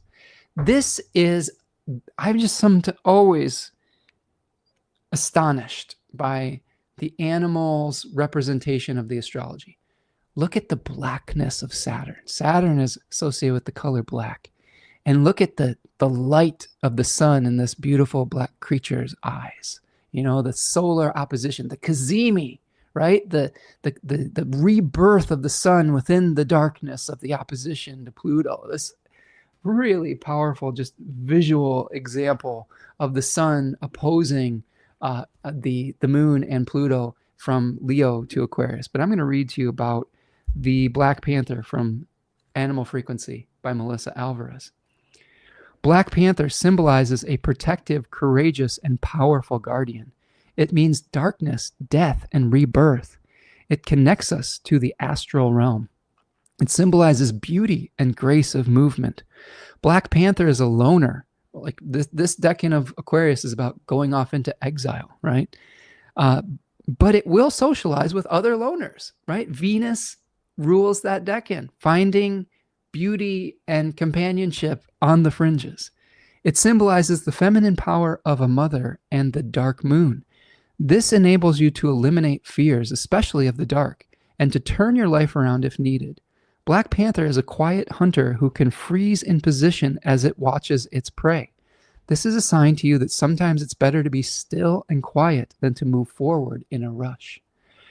This animal has a talent for beauty, clairvoyance, courage, cunning, the darkness of the moon. I think that even though it's a full moon, it's in a sign associated with darkness, with death, empathy, enlightenment, feminine power, grace, a hunter, independence, intuition, magical power, precision, rebirth, secretiveness, silence, skillfulness, strength of being, and strength of character and wisdom.